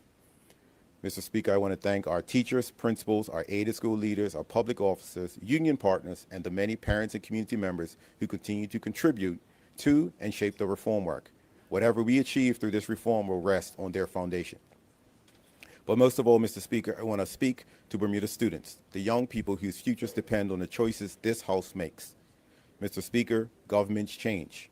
Ministers will change. But every child entering Bermuda's public schools deserves a system that continues to improve, regardless of who holds those roles. This is what this legislation is about, creating that stability and safeguarding it for generations to come. Mr. Speaker, this bill is not about who runs the system. It is about how the system serves the child. And I look forward to returning to this honorable House in September to formally table the Education Authority bill and to the substantive and evidence-based debate that will follow. Thank you, Mr. Speaker. Thank you, Minister. Members, the next statement this morning is in the name of the Minister of Home Affairs. Minister, would you like to present your bill now? Yes, Mr. Speaker. Good morning. Mr. Speaker, affordability is not achieved through a single policy or a single program. It is achieved through sustained action, strong partnerships, and a shared commitment to improving the lives of the people that we serve. I rise today to provide this honorable House and the people of Bermuda with an update on the government's Affordable Bermuda Agenda and the progress of the Affordable Bermuda Basket, which concludes its 9-month term on July 31st. Mr. Speaker, affordability shapes daily lives in every Bermudian household. It determines whether families put nutritious meals on the table, whether seniors live in dignity on fixed incomes, and whether young people establish independent households, and whether local businesses stay competitive while serving our community. Mr. Speaker, members will recall that in February, the ministry was entrusted with an expanded mandate to address cost of living in Bermuda. Affordability was and remains one of the defining challenges facing Bermuda. Households and the response that we have taken and heard must and required it to be grounded in evidence. The ministry began by listening. We commissioned island-wide surveys and focus groups and received responses from all spheres of our community, including small and medium-sized businesses. The public named housing, groceries, and healthcare as their heaviest pressures. And on June 25th, we gathered representatives from across Bermuda in our first ever cost of living summit. Discussions defined the way forward. In October, we published what we heard and what we would do, focused on a deliberate first set of recommendations, careful neither to overcommit or to underdeliver. We also delivered on our pledge to give the public some immediate relief. Mr. Speaker, the Affordable Bermuda Agenda was never defined as the government's first and final attempt at addressing cost. Those who were ready to start and join us in the journey did, and we recognize that it was a whole of country invitation, and that others were likely to join along the way. Mr. Speaker, we know that reforms must be coordinated, They must bring transparency, and they must build competition, and they must be also create a framework that limits market abuse. Legislation must be modernized, and that the public interest must and always be in the room and at the table. Mr. Speaker, this morning I will provide an update on each pillar of the agenda since its launch and specifically highlight the success of the Affordable Bermuda Basket. Mr. Speaker, beginning with imports, we recognize that our geographical location exposes Bermuda to world market swings, so imports drive the cost. Resilience in Bermuda means more than strong buildings. It means that we must also ensure that redundant supply routes that increase competition and strengthen supply exist. Under this pillar, we have hosted Bermuda's first ever trade event with the United States Department of Commerce and the U.S. Department of Agriculture, supported by the U.S. Consul General. We connected wholesalers and retailers directly to U.S. producers, aggregators, and logistics partners. We engaged with the Florida Economic Commission on citrus importation and began reviewing the import rules for milk and citrus to diversify supply, both as requests given to us by local businesses. And we advanced regional engagement through the public consultation on deeper CARICOM connectivity, further analysis of those benefits to come before this House. Mr. Speaker, in the pillar of food security and affordability, the cost of food is the number one concern. We were encouraged to help only those who need it most, but the ministry and this government chose relief for all of Bermuda. Under this pillar, we have expanded duty relief across hundreds of essential goods in the budget. The expanded list now gazetted as of May 8th, 2026, including rice, fresh fruit, fresh vegetables, which now will enter reduced or through 0% duty. We advanced amendments to require price reporting on essentials, and we also launched the Grow, Eat, Save Parish Garden Pilot in partnership with the Ministry of Health. Participants learned and developed the skills to grow fresh produce, and the model is built to extend parish by parish in the future. We secured 9 months of savings through partnership with private sector at the checkout, responding to the Bermuda's ask for immediate relief. Mr. Speaker, in the utilities pillar, We completed the first comprehensive review of the national electricity sector policy, which was more than a decade old, and ensured that the revised policy ensures that affordability, consumer protection, and long-term sustainability was at the center of Bermuda's energy future. Mr. Speaker, we engaged telecommunications providers to offer fixed prices for residents and seniors, which was then confirmed through regulatory review. We shielded the public in May from an increase through ministerial direction, which held prices steady for 6 months while longer-term frameworks for economic stability were being developed. We also partnered with Bermuda Housing Corporation to develop a community solar pilot designed to give participating households more predictable electricity costs. Mr. Speaker, in the area of housing, between 2016 and 2023, Consumer Affairs recorded an average of 2,230 complaints each year, peaking to 4,300 in 2020, under legislation that was written in 1974 and 1978. Under this pillar, we have advanced consultation on the repeal and replacement of the Landlord and Tenant Act and the Rent Increases Domestic Premises Control Act in 1978, consolidating them into a single modern statute. We will set out clear rules on deposits, repairs, and unlawful lockouts, a landlord and tenant tribunal to ensure that disputes no longer depend on the magistrate's courts alone, but rather will be in support of and amplify a national housing registry. Mr. Speaker, under the consumer protection and education pillar, we recognize that affordability is strengthened when consumers are informed. The reconstituted Cost of Living Commission, which took place in May 2025, has assumed an expanded role in monitoring consumer prices, engaging with industry stakeholders, and developing recommendations to improve price transparency and strengthen Bermuda's consumer protection framework.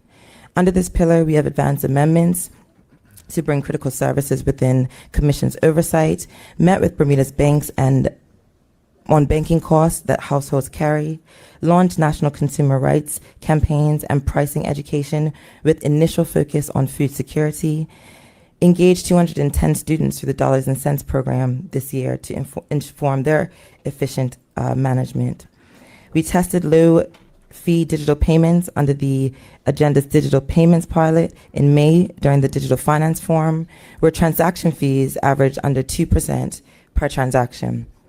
Mr. Speaker, finally, young Bermudians will also sit inside this work. On July 14th, 2026, Bermuda's inaugural Junior Cost of Living Commission held its first meeting. I want to recognize Mr.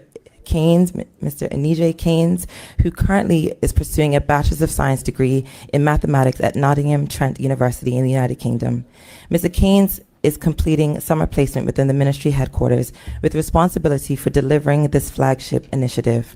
Mr. Speaker, the Junior Cost of Living Commission gives young Bermudians a direct channel into affordability conversations, and it ensures that future policy decisions benefit those who will inherit them. Mr. Speaker, I equally recognize the outstanding young Bermudians who have accepted appointments to serve on the Junior Cost of Living Commission. They are Mr. Matthew Moreno from Indiana University, Mr. Jace Frazier from Georgia State University, Mr. Tajir Baisden from Johnson C. Smith University, Ms. Kyla Robinson from University of Essex, Ms. Nisa Burgess from North Carolina Agriculture and Technical State University, Mr. Christian Lugo from Leeds Beckett University, and Ms. Yaiwan Darrow of the Bermuda Monetary Authority, Ms. Aja Peets of the Office of Youth Affairs, and Mr. Zane Sinclair, a youth entrepreneur. Mr. Speaker, the purpose of the Junior Cost of Living Commission and discussions, Mr. Speaker, the Junior Cost of Living Commission discussed its purpose at its inaugural meeting and what affordability means from a youth perspective. They intend, through their work program, to examine the cost and the lived experiences and fears of young Bermudians, including groceries, returning home, and also transportation pathways, and the cost of entering work or study. They also intend to test public-facing commission outputs, including grocery price tracker and consumer explainers from a youth perspective, and produce findings report with practical recommendations to enhance the work of the commission. Mr. Speaker, launched in November 1st, 2025, was the Affordable Bermuda Basket. This basket was established as a 9-month cost of living relief initiative under the Affordable Bermuda Agenda. Its purpose was to reduce the cost of essential grocery items purchased every week by Bermudian families while the government advanced broader reforms across imports, food security, utilities, housing, and consumer protection.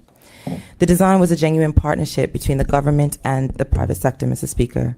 From the outset, local wholesalers reduced the wholesale cost of select national brands by 10%, and participating retailers applied a further 10% reduction at the point of sale. Mr. Speaker, this was to ensure that full savings would reach the customers on essential items that we know that they buy each week. Mr. Speaker, what began as a partnership with Marketplace and Lindos Group then expanded to the inclusion of Garden Market and the English Market.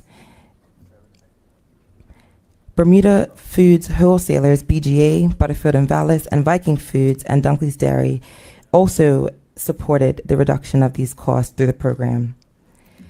Today, Mr. Speaker, the Affordable Bermuda Basket encompasses 178 essential grocery and household products across 4 participating retailers.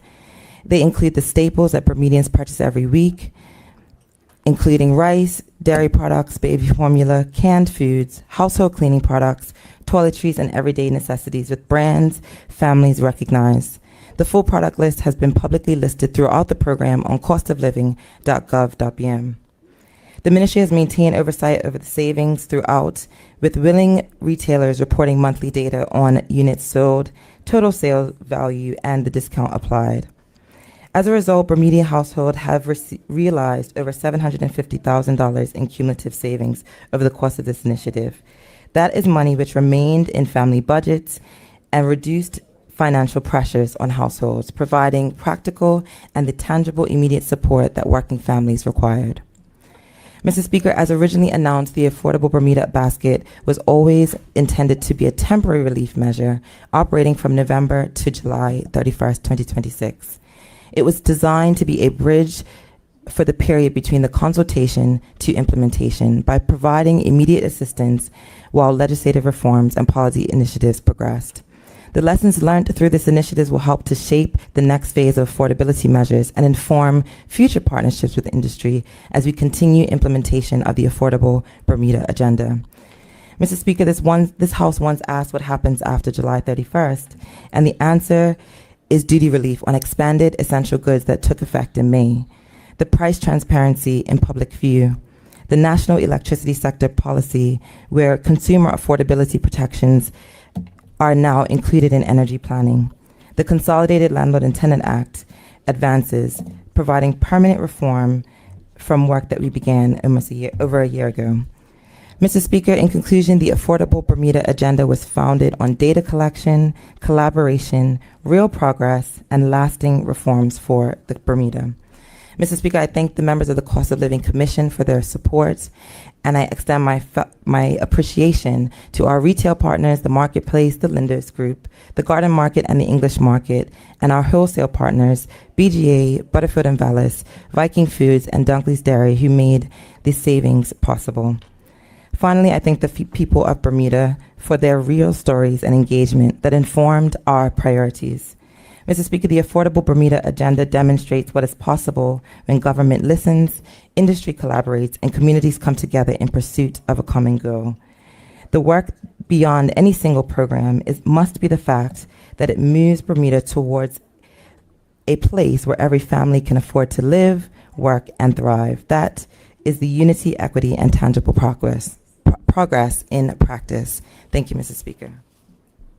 Thank you, Minister. That brings us to those statements. To the second one. Yeah. Would you like to do your second? You sat down that time. I just wanted a little relief, but thank you, Mr. Speaker. All right. Now, the minister has a second statement. Thank you, Mr. Speaker. I rise today to also report to the honorable members and to the public on the temporary suspension of the Integrated Resource Plan, the IRP. As honorable members will be aware, the electricity Integrated Resource Planning Process Suspension and Reconstitution Order of 2026 was tabled recently in this House. The order was signed and published in the Official Gazette on the 6th of July.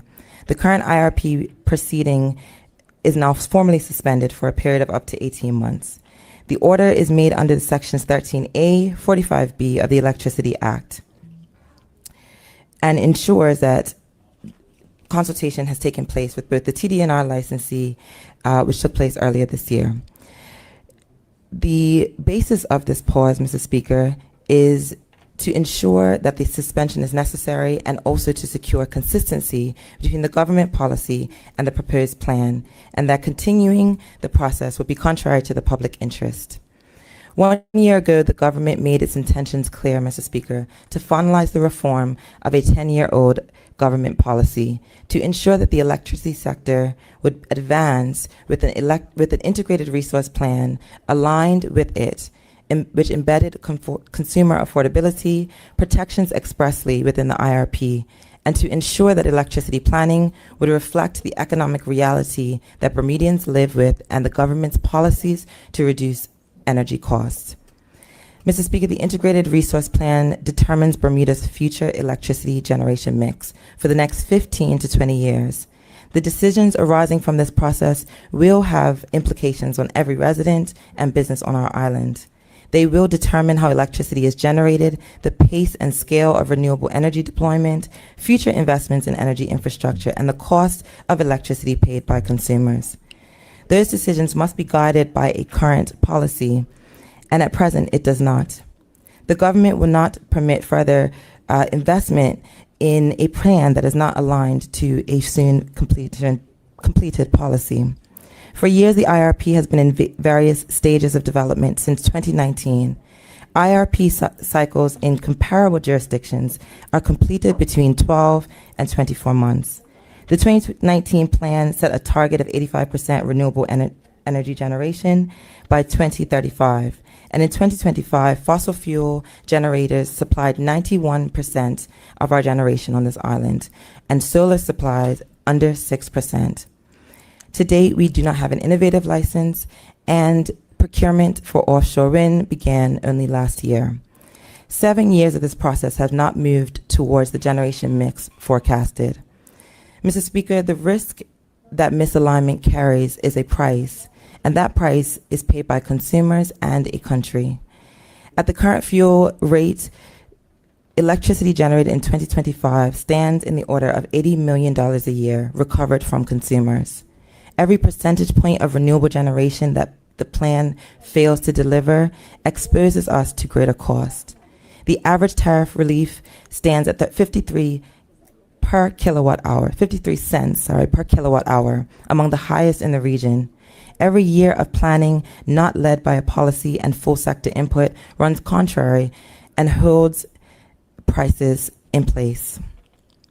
Mr. Speaker, the Integrated Resource Plan represents one of the most significant exercises undertaken within Bermuda's electricity sector.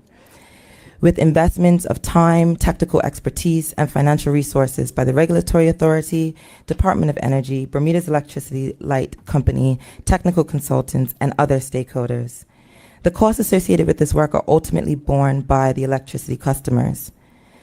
With the government signaling a year ago that it would advance the process, we must ensure that the consumer and the public are kept in contemplation. Mr. Speaker, the current national electricity sector policy was issued in 2015 and is now more than 11 years old. Advances in renewable energy generation, the technology, battery storage, distributed energy resources, electric vehicles, digital technologies, and international best practices have transformed how jurisdictions around the world are winning with a better approach towards electricity planning. The ministry has undertook a comprehensive review of the national electricity sector policy and built collaboration into the work from the start. Mr. Speaker, members will recall that ministry convened the Energy Policy Steering Committee to bring voices from across the electricity sector into the drafting of this new policy, and the department evaluated each of those inputs on its merit. The ministry then published a draft policy for public consultation on the Citizens Forum in April, and in May of this year held several town halls. Mr. Speaker, we received submissions from independent regulators to students, and two demands converged. Affordability and fairness must be incorporated. The revised policy will establish firmly the government's vision and objectives for Bermuda's electricity sector and provide the framework necessary to guide future generation and planning, and also investment decisions. Mr. Speaker, honorable members will have noted the announcement recently that restructured rates will take effect from the 1st of August as approved by the regulatory authority. Cost-reflective charging is the correct principle, and it has been a policy that the government has stood behind and shared in May 27, 2025, when the ministerial direction was expressly contemplated differential tariff classes for consumers, fully, partially, and minimally reliant on the grid. 14 months separate that direction from this change. However, the cost of service analysis underpinning the change indicates that residential customers have carried a disproportionate share of systems cost for years, and this adjustment arrives in the middle of long-term system planning. Expert advice confirms that this very adjustment should rest in alignment with a policy and an IRP process. Rate changes divorced from system planning are precisely what the public asks this government to end. Pricing must follow planning, and planning must follow policy. The suspension is no longer important. It is therefore critical. Mr. Speaker, additionally, at present, the Integrated Resource Plan is authored by the utility. 10 years have tested that design, with the last two proposed plans submitted recommended generations inconsistent with the government's policy. The duty to lead with the public interest in mind rests with public institutions, the government which sets the national policy, the regulatory authority which regulates the sector within it, and the utility and sectoral providers inform such a plan. Mr. Speaker, the collaborative architecture that our policy was built on will form part of the Integrated Resource Plan when it resumes. A forum of sector voices, structured public consultations, and public reasoning behind and inside resource planning, grid investment, and the reconstitution provisions of an order make room for exactly that. Mr. Speaker, the future of this sector belongs to Bermudians, many of whom are in classrooms today. This summer, the Department of Energy welcomed 2 bursary recipients as summer students. The departments gave them the consultative draft and asked them for their honest assessment. Their feedback on affordability, on training pathways, and on planning for the whole of Bermuda. They want equitable access to renewable energy with community solar and carrying benefits of the transition beyond property owners, technology, and digital infrastructure. They also shared that they want clear communication of policy to young Bermudians through secondary school, Bermuda College, and regular, transparent public reporting on implementation. Every one of those topics is being integrated into the final document because we believe it has merit, alongside the formal submissions that the ministry previously received. We are acting in collaboration, and this very collaboration that we also wish to see. Upon the completion of the publication of the revised National Electricity Sector Policy, Mr. Speaker, which is anticipated in the coming weeks, the government will engage with the regulatory authority and stakeholders on the reconstituted process, and the authority will issue its notice of resumption. Mr. Speaker, alignment between national policy and long-term resource planning is critical. It protects the country, electricity customers, and the generations who will inherit these decisions. The decisions made through an IRP will shape what every household on this island pays for power for decades. And the plan must ensure that it is measured against one test, that it delivers for all of Bermuda. Thank you, Mr. Speaker. Thank you, Minister. Members, that brings us to a close of the statements for this morning. We will now move on. The next item on the order paper this morning are reports of committees, and we have 2 such reports this morning.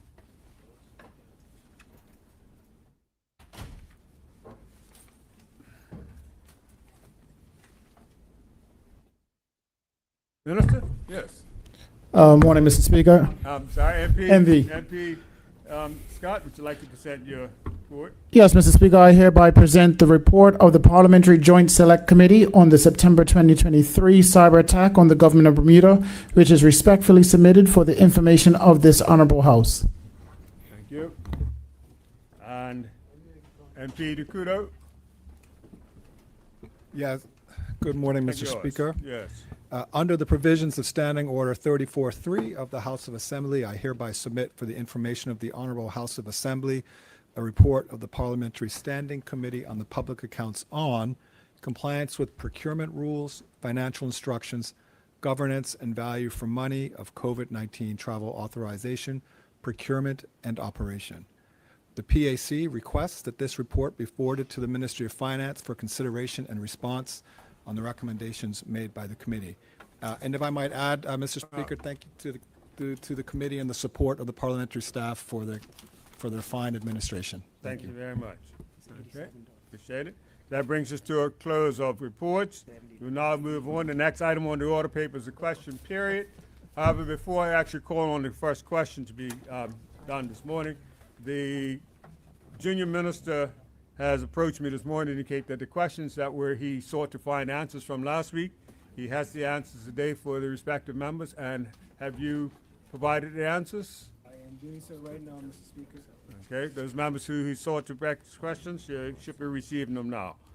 With that said, we'll move on this morning. For the listening audience, we have questions that were written questions that were submitted, and we also have questions from this morning's statements. We'll start with the written questions. And the first written question this morning is to the Minister of Education from the opposition leader. The responses were required in writing.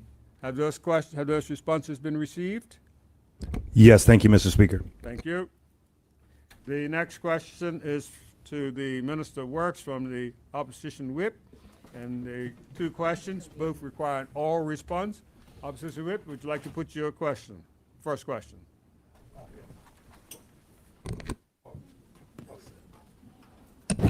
Apologies, Mr. Speaker. Yes. Will the Honourable Minister please inform this Honourable House how long has the asphalt patching machine been on the island? Minister? Good afternoon, Mr. Speaker. Good afternoon, Mr. Speaker. I thank the honourable member for his question. Mr. Speaker, the Ministry of Public Works and Environment's road paving fleet does not include an asphalt patching machine.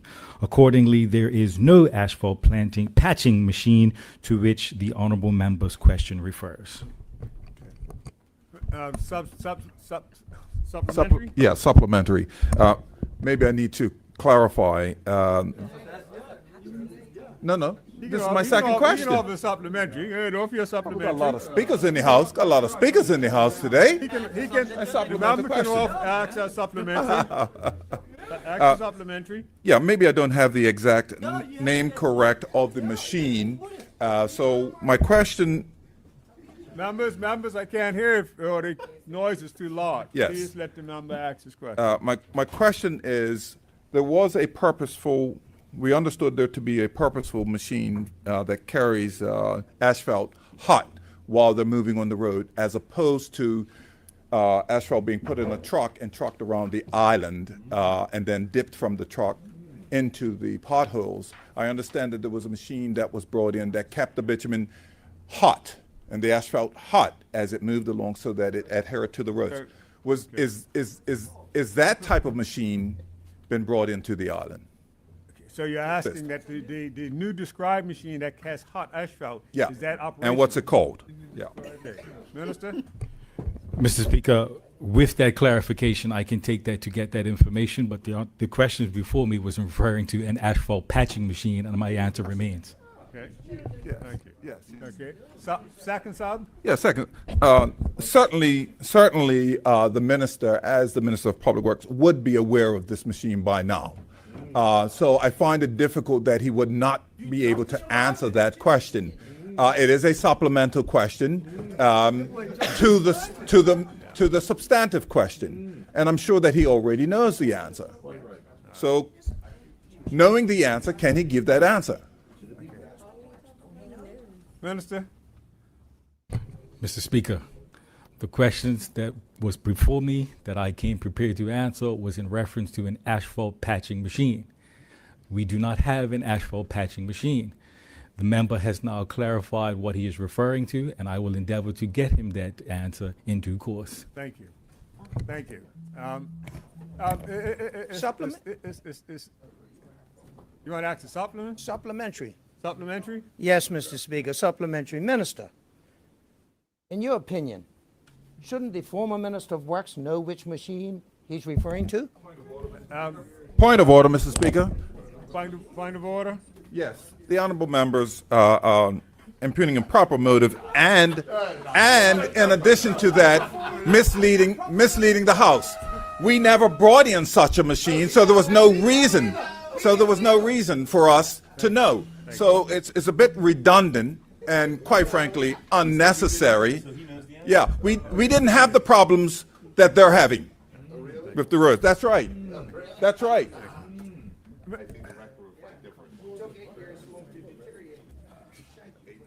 Minister, they have to, okay, all right, the minister passes. Officer Swift, would you like to put your second question? Thank you, Mr. Speaker. Based on the minister's answer, pretty much makes it redundant to ask number two. Question which says, will the honorable minister please explain to his honorable House why we are not using the asphalt patching machine? I would certainly change that question if you would like to. You can't change the question. The character of the speech. What are we doing? It's been let me help you out. It's been clarified that you used the wrong description of the machine that you're trying to question. So the question that responds to this question would be similar to the last question. But what you can endeavor is to ask the member, can he provide information on the new machine that relates to that question. Okay? Oh, sure. Yeah, I spoke to the minister before. I didn't want this to be controversial. We were just trying to understand what's going on with the public. And so if the minister wants to prolong things like we typically do in this House, then I'll take the answer the next time around. No, it's not prolonging. The minister wants to make sure he gets the correct information. He already knows. He wants to know the correct information. So you're asking that he provides the information on both questions regarding to the new machinery. I'd be much appreciated if the minister could do that. Thank you. And I'm sure the minister will endeavor to get it for you. Yes. Correct, Mr. Speaker. Thank you, Minister. Okay. The next question, that written question, is for the Minister of Home Affairs from MP Robinson, and it was an oral question, but I don't see MP Robinson at the moment. So we'll move on, because I'm not sure if anyone can answer the question for him. The next question to the Minister for Cabinet Office was also from Minister Robinson, and I don't see Minister Robinson at this moment, so we'll pass on both of those. That now takes us to questions that were generated from the statements this morning. And the first statement this morning that has a question is from the Premier on his visit to the Azores. Premier? Premier, MP Dekudu has a question for you. Thank you, Mr. Speaker. I mean, I'm sure myself and many, many people in Bermuda were so glad to hear of this trip and the Premier building these relationships. And to hear 20% of people of Portuguese heritage, frankly, that sounds low to me, but it's still a lot. And the Premier mentioned many cultural, technical, and scientific issues in his statement. He must be aware that there were many Bermudians of Portuguese and other heritage actively creating economic links between these countries. And I wonder if the Premier could comment on what efforts government is making or initiatives they have to support people who are trying to forge these economic links. Thank you, Mr. Speaker. I'm trying to relate that to the actual parameters of the statement. The question is government helping to assist economic links between Bermuda and the Azores from the discussions, from the topic of your statement? If I got it right, economic links? Economic links. Mr. Speaker, I appreciate your attempt to clarify. I'm not clear on what the honorable member is asking. May I clarify, Mr. Speaker? Okay, you can clarify. We know the Premier had many discussions. In those discussions, did they discuss creating, strengthening, or supporting economic links, whether private or between the governments. Thank you, Mr. Speaker. Premier? That was addressed in my statement, Mr. Speaker. Yes. Supplementary? Yeah, supplementary. Yes. The statement did mention cultural issues, technical issues, educational issues. I did not see any mention of any commercial initiatives. And would the Premier clarify what commercial initiatives or economic initiatives were discussed, since he said that it was in the statement? Thank you. Premier? Mr. Speaker, those matters are spelled in the statement in regards to matters related to food production, in relation to matters that are also related to ocean protection, and other matters that are advancing on those when we're talking about the Blue Ocean Prosperity Initiative and other things which seek to generate investment inside and to work and collaborate on those particular matters. There's also matters related, as I said, to dairy, and matters related to food, and also matters that are related to air transport. So I think all those things are covered insofar as economic. Supplementary or new question? Second supplementary, Mr. Speaker. Can the Premier identify the quantum of investment that was discussed in the food production and provide some overview of the sorts of individuals or organizations that wanted to invest in these food production initiatives? Thank you. Premier? Mr. Speaker, those matters address the statement with the name and the actual companies of whom we're doing food production with. Thank you. New question? Second question? Yes, thank you, Mr. Speaker. The Premier spoke at length about how the story of Portuguese Bermudians is intertwined in Bermuda's history. Can the Premier comment on why that important story was not included in the government's white paper, The Story of Us, or its associated propaganda materials? Thank you, Mr. Speaker. Premier? I didn't hear the question. I was in converse with your whip. Could you just repeat it? Yes, Mr. Speaker. The Premier talked at length about how important the story of Portuguese Bermudians is and how it's been intertwined with Bermuda's history. The question was, why is that story not included in the government's green paper, The Story of Us, and its associated propaganda materials? Thank you, Mr. Speaker. Propaganda materials. I'm trying to correlate that to the actual statement. Mr. Speaker, that is out of order, Mr. Speaker, and the honourable member must withdraw the statement and act it properly. I'm trying to find the leverage in that. I'm having difficulty finding the leverage correlating the two. One was specifically speaking about the trip, and the other speaks to a different matter. And I think the highlights on the trip, on the statement, was reference to what was accomplished, what was discussed in the trip. Okay? Mr. Speaker, point of order, Mr. Speaker. It cannot be right that this honourable member will be able to use words like that when at every single point in time those members will stand up and say improper motive, Mr. Speaker. It is improper to accuse the government on that, Mr. Speaker, and the question must be ruled out of order. I asked for ruling, Mr. Speaker. I'm trying to address him back that the question is inappropriate for the topic that's on. May I quote from the statement, Mr. Speaker? Okay, I'm trying. Okay, now, and for the clarity, there are a series of conversations that were taking place trying to clear something. So I missed the full of the conversation. If there was words in there that was inappropriate, then we need to address the inappropriate words. What I was trying to do was address just your statement, your question. But if you can restate your question without using what would seem to be appropriate words, restate your question. Okay?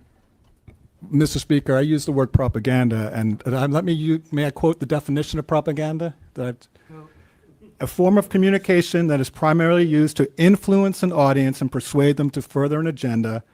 Propaganda may not be objective and often selectively presents facts to encourage a particular perception or uses loaded language to produce an emotional rather than rational response to information presented. I can say, in my view, Mr. Speaker, if you wish, I will clarify and say, in my view, the associated propaganda materials that come with the green paper. Well, I was trying to get you to a point where you can get an answer for your question.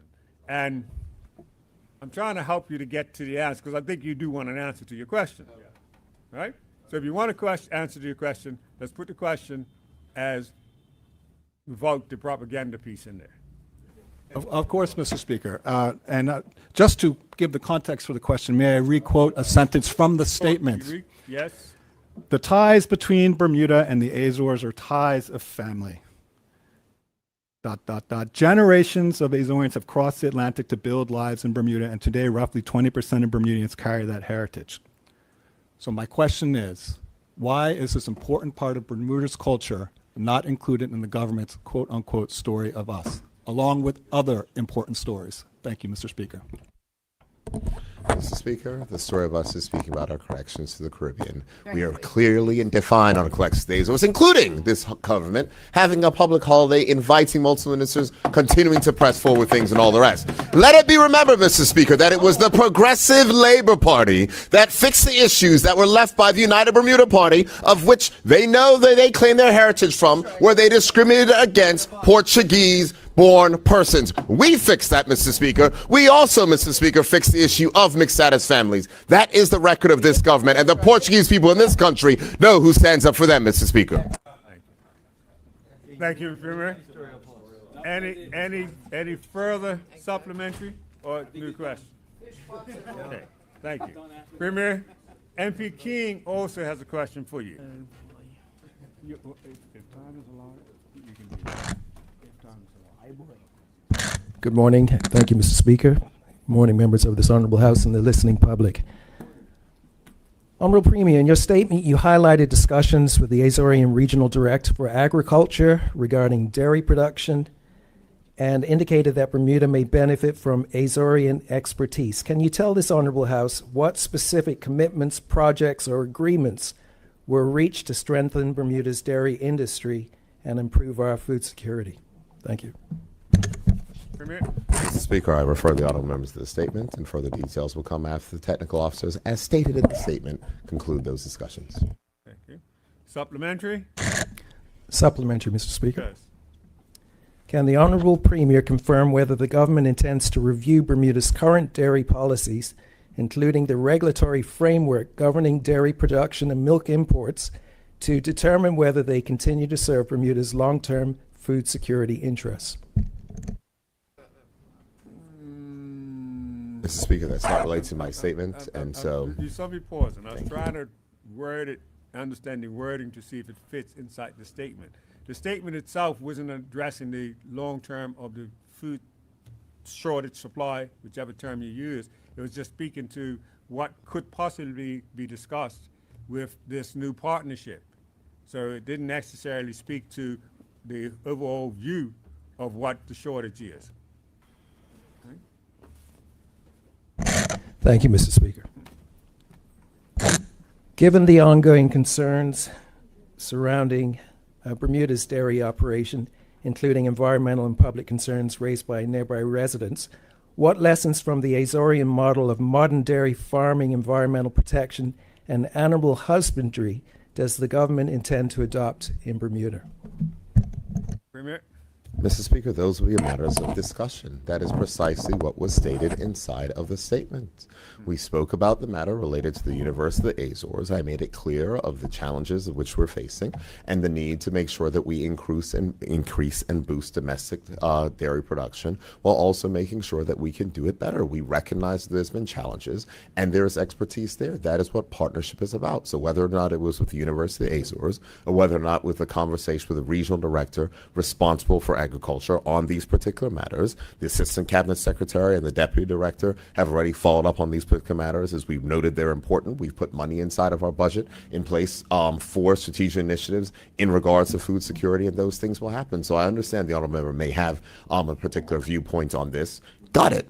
Accept it. But the reality is this government is going to continue to press forward on matters related to food security, and we've identified a partner that can certainly help and to assist us. On the Saturday that I left for the Azores at my community clinic, there were persons that were there who were from the Netherlands, who were here on island looking to help us with our dairy issues as well. So we're continuing to move on this, but these are partnerships to be formed. So the honorable member can stay tuned for these particular matters, because that is what we are looking at. It is not limited to what specifically, it It is limited to all of what we can do because we may not even know what to ask for. They produce significant amounts of dairy. They export cheese. They export a number of different things. They do other things insofar as the honorable member had mentioned, in animals. We're not trying to go that far. What we said is we're going to start small. We know what precisely it is that we want, and we want to make sure that we have a stable dairy supply that is up to the latest standards, that is infused with the latest technology, and so we can continue to have that in Bermuda. And that is what the partnership is going to entail. Thank you. Second question? Yes, Mr. Speaker. Yes. And I thank the Honorable Premier for his answers. Would I be correct in saying that the purpose of the consultations or meetings with the Agriculture Ministry and respective persons was more informal, to start a preliminary process of discussion towards establishing collaboration and cooperation between our two countries? No. Okay. Supplementary? Supplementary. Thank you, Mr. Speaker. When should the people of Bermuda expect that some of the discussed topics of importance will be implemented according to a specific plan, as these were not informal discussions? Thank you. Premier? Mr. Speaker, I refer the honorable member to the statement. It's contained. The answer is contained within the statement. Is there second sub or third question? Second sub. Okay. Will the Premier table any memorandum of understanding, work plan, or technical cooperation agreement arising from his visit so that this House can assess whether the visit delivers tangible benefits rather than remaining an expression of goodwill? Okay. Mr. Speaker, there's further things to be tabled and shared with this House. They will be shared. Thank you. Third question. That was your second sub on the second question. Third question? Third question, Mr. Speaker. Yes. What was the total cost of the official delegation to Bermuda's taxpayers, and what key performance indicators will the government use to measure whether this visit provides value for money? Mr. Speaker, the travel will be declared in the regular fashion, as is normally done. Thank you. The policy is, as just repeated for the listening audience, is that all government travel is published on the website, so it's clearly available for all to see the cost of any trip. Second, you done a supplementary? Yes, Mr. Speaker. First sub? Yes. Can the Premier advise which government departments have been tasked with implementing the commitments arising from this visit, and when the House can expect a progress report? Mr. Speaker, I'm pretty sure that's a similar question that I already answered the last time I answered, but I will let the honourable member know that those matters are residing from the London office and the Assistant Cabinet Secretary accompanied, and those matters will be dealt with in due course. Okay. Thank you. You have one supplementary, no more? Thank you. Okay, now, Premier, that brings a close to the questions on your first statement. Premier, the second statement also has questions, and it's again from MP King. MP King, would you like to put your first question? Thank you, Mr. Speaker. Honorable Premier, your statement repeatedly refers to building a fairer Bermuda. Can the Premier identify the objective measures the government uses to conclude Bermuda is fairer today than it was in 2017, particularly given continued concerns over the cost of living, housing affordability, healthcare costs, and homelessness? Premier? Mr. Speaker, let me start at the end and work from the beginning. Tangible measures on matters related to housing, record investments in affordable housing, significant additional units delivered, mortgage guarantee program with for first-time Bermudan homeowners going inside of houses. If we want to talk about healthcare, let's discuss healthcare again. Expansion of future care, expansion of HIP, making sure additional benefits that are being given to persons underneath. See, Mr. Speaker, they don't want to hear it. I've got it, Mr. Speaker. But Mr. Speaker, I got you, Mr. Speaker. But I need to be able to make sure I concentrate, because if they ask the question, I'm sure that they want the answer. And so when we're talking about health care provision, Mr. Speaker, let us not forget that it was that party that cut health care provision. It was that party that tried to strip mammograms from, from women. It was that party that attempted to do that, whereas this party has implemented significant additional investment inside of healthcare, in addition to expanding particular matters. And, Mr. Speaker, and this is still going. And, Mr. Speaker, I hear you clearly. and, Mr. Speaker, making sure that persons are able to access preventative care without a copay. Let's go back to, I'm not trying to remember what the other matters which you said. It's so many. I'm trying to remember. Mr. Speaker, I actually do not remember because I went backwards to Indicated forwards. that there are measurable benchmarks. But there's plenty. I mean, the honorable member had asked about matters related to fairness when it comes to the economy. When it comes to taxes, that party had payroll taxes at the highest level in history for workers in this country, and we have managed to reduce them while making sure that wealthy persons pay more. And they did not support us increasing tax on wealthy people to cut taxes for workers, Mr. Speaker. There is a difference. That is objective fairness. Thank you. Do you have a supplementary or new question? Supplementary, Mr. Speaker. Okay. Will the Premier acknowledge that many working Bermudians continue to struggle despite payroll tax reductions because increases in the cost of food, electricity, insurance, health care, and housing have outpaced those savings? So, despite the monies that have been invested into the community, will the Premier, the Honorable Premier, accept that things have materially gotten worse for the community? Absolutely not, Mr. Speaker, and I will read my statement. Again, to quote, in case the honorable member did not hear.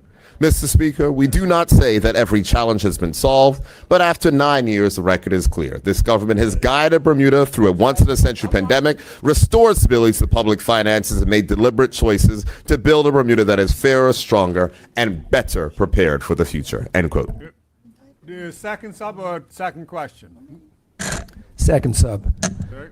Would the Honorable Premier accept the findings of the Cambridge report regarding educational standing? And would he also accept the report from Home, the charity, regarding homelessness? The Premier is suggesting that things are better because of government's investment in the community, a fairer Bermuda. The point is, what matrix is the Premier using, despite the announcement that things are getting better? What actual evidence supports the statements that the Honorable Premier is making that things in this country have improved, according to his ministerial statement? Okay. Now you started by referencing the Cambridge report at Cambridge. I'm trying to get your word. And what I was going to bring to your attention that there was actually a statement that was given by the Minister of Education referencing Cambridge. Maybe your question would be better suited to that minister. But then you start to rephrase your question. So I did get uncertainty. If you want to I crave your rephrase a different indulgence, question Mr. to the Speaker. Premier, you rephrase a different question. If you want to do it to Cambridge, I will speak suggest to the you do Cambridge to one the next. Minister of Education. Thank you. Okay. Thank you, Mr. Speaker. But regarding the question concerning where is the evidence to support that the community is better off because of the investment that the government has made, what specific measures show, apart from increased expenditures in services, that the persons in this community, their lifestyle and circumstances have improved? Thank you. Mr. Speaker, let us pretend you're a senior citizen. And your prescription drug costs are well, you are. Oh, you are, Mr. Speaker. Thank you very much. But let us pretend your prescription drug bill was $2,500 a year. And you didn't have, and you had to come out of pocket. Let's pretend it was $4,000 a year, and the limit was $2,000. You would have had to come $2,000 out of your pocket to find a family member. Now it is covered, Mr. Speaker. Let us pretend that you are that Bermudian, that young Bermudian who was looking to buy a home and could not save 20% for a down payment, but this government made reduce it to 10 and had a lower interest rate, so Bermudians get on the housing ladder. There are multiple examples, Mr. Speaker. Not everything is perfect, but it is so interesting that that side, Mr. Speaker, cannot even acknowledge any progress that has been made in this country. Do you have a second question? You use your 2 subs on the first question. Yes, a Second second question. question. The Premier, the Honorable Premier, will have us pretend. And as long as we operate in the alternative reality of pretending, we can accept that the statements are true. However, where is the evidence that healthcare costs, because of government's contributions, are less for persons when we have monopolies that are basically dictating how much people are going to pay? Where is the evidence that shows that the cost of living is less for persons and fairer according to the current practices? Ms. King, MP King, we try and make your questions a bit more precise so we don't have to try and analyze the point that you're trying to raise. That was a long question that went in a few directions. I'm going to put two questions to the floor right now. One, Premier, you would like to answer this now, or you want to wait till we come back because it is going 12:30.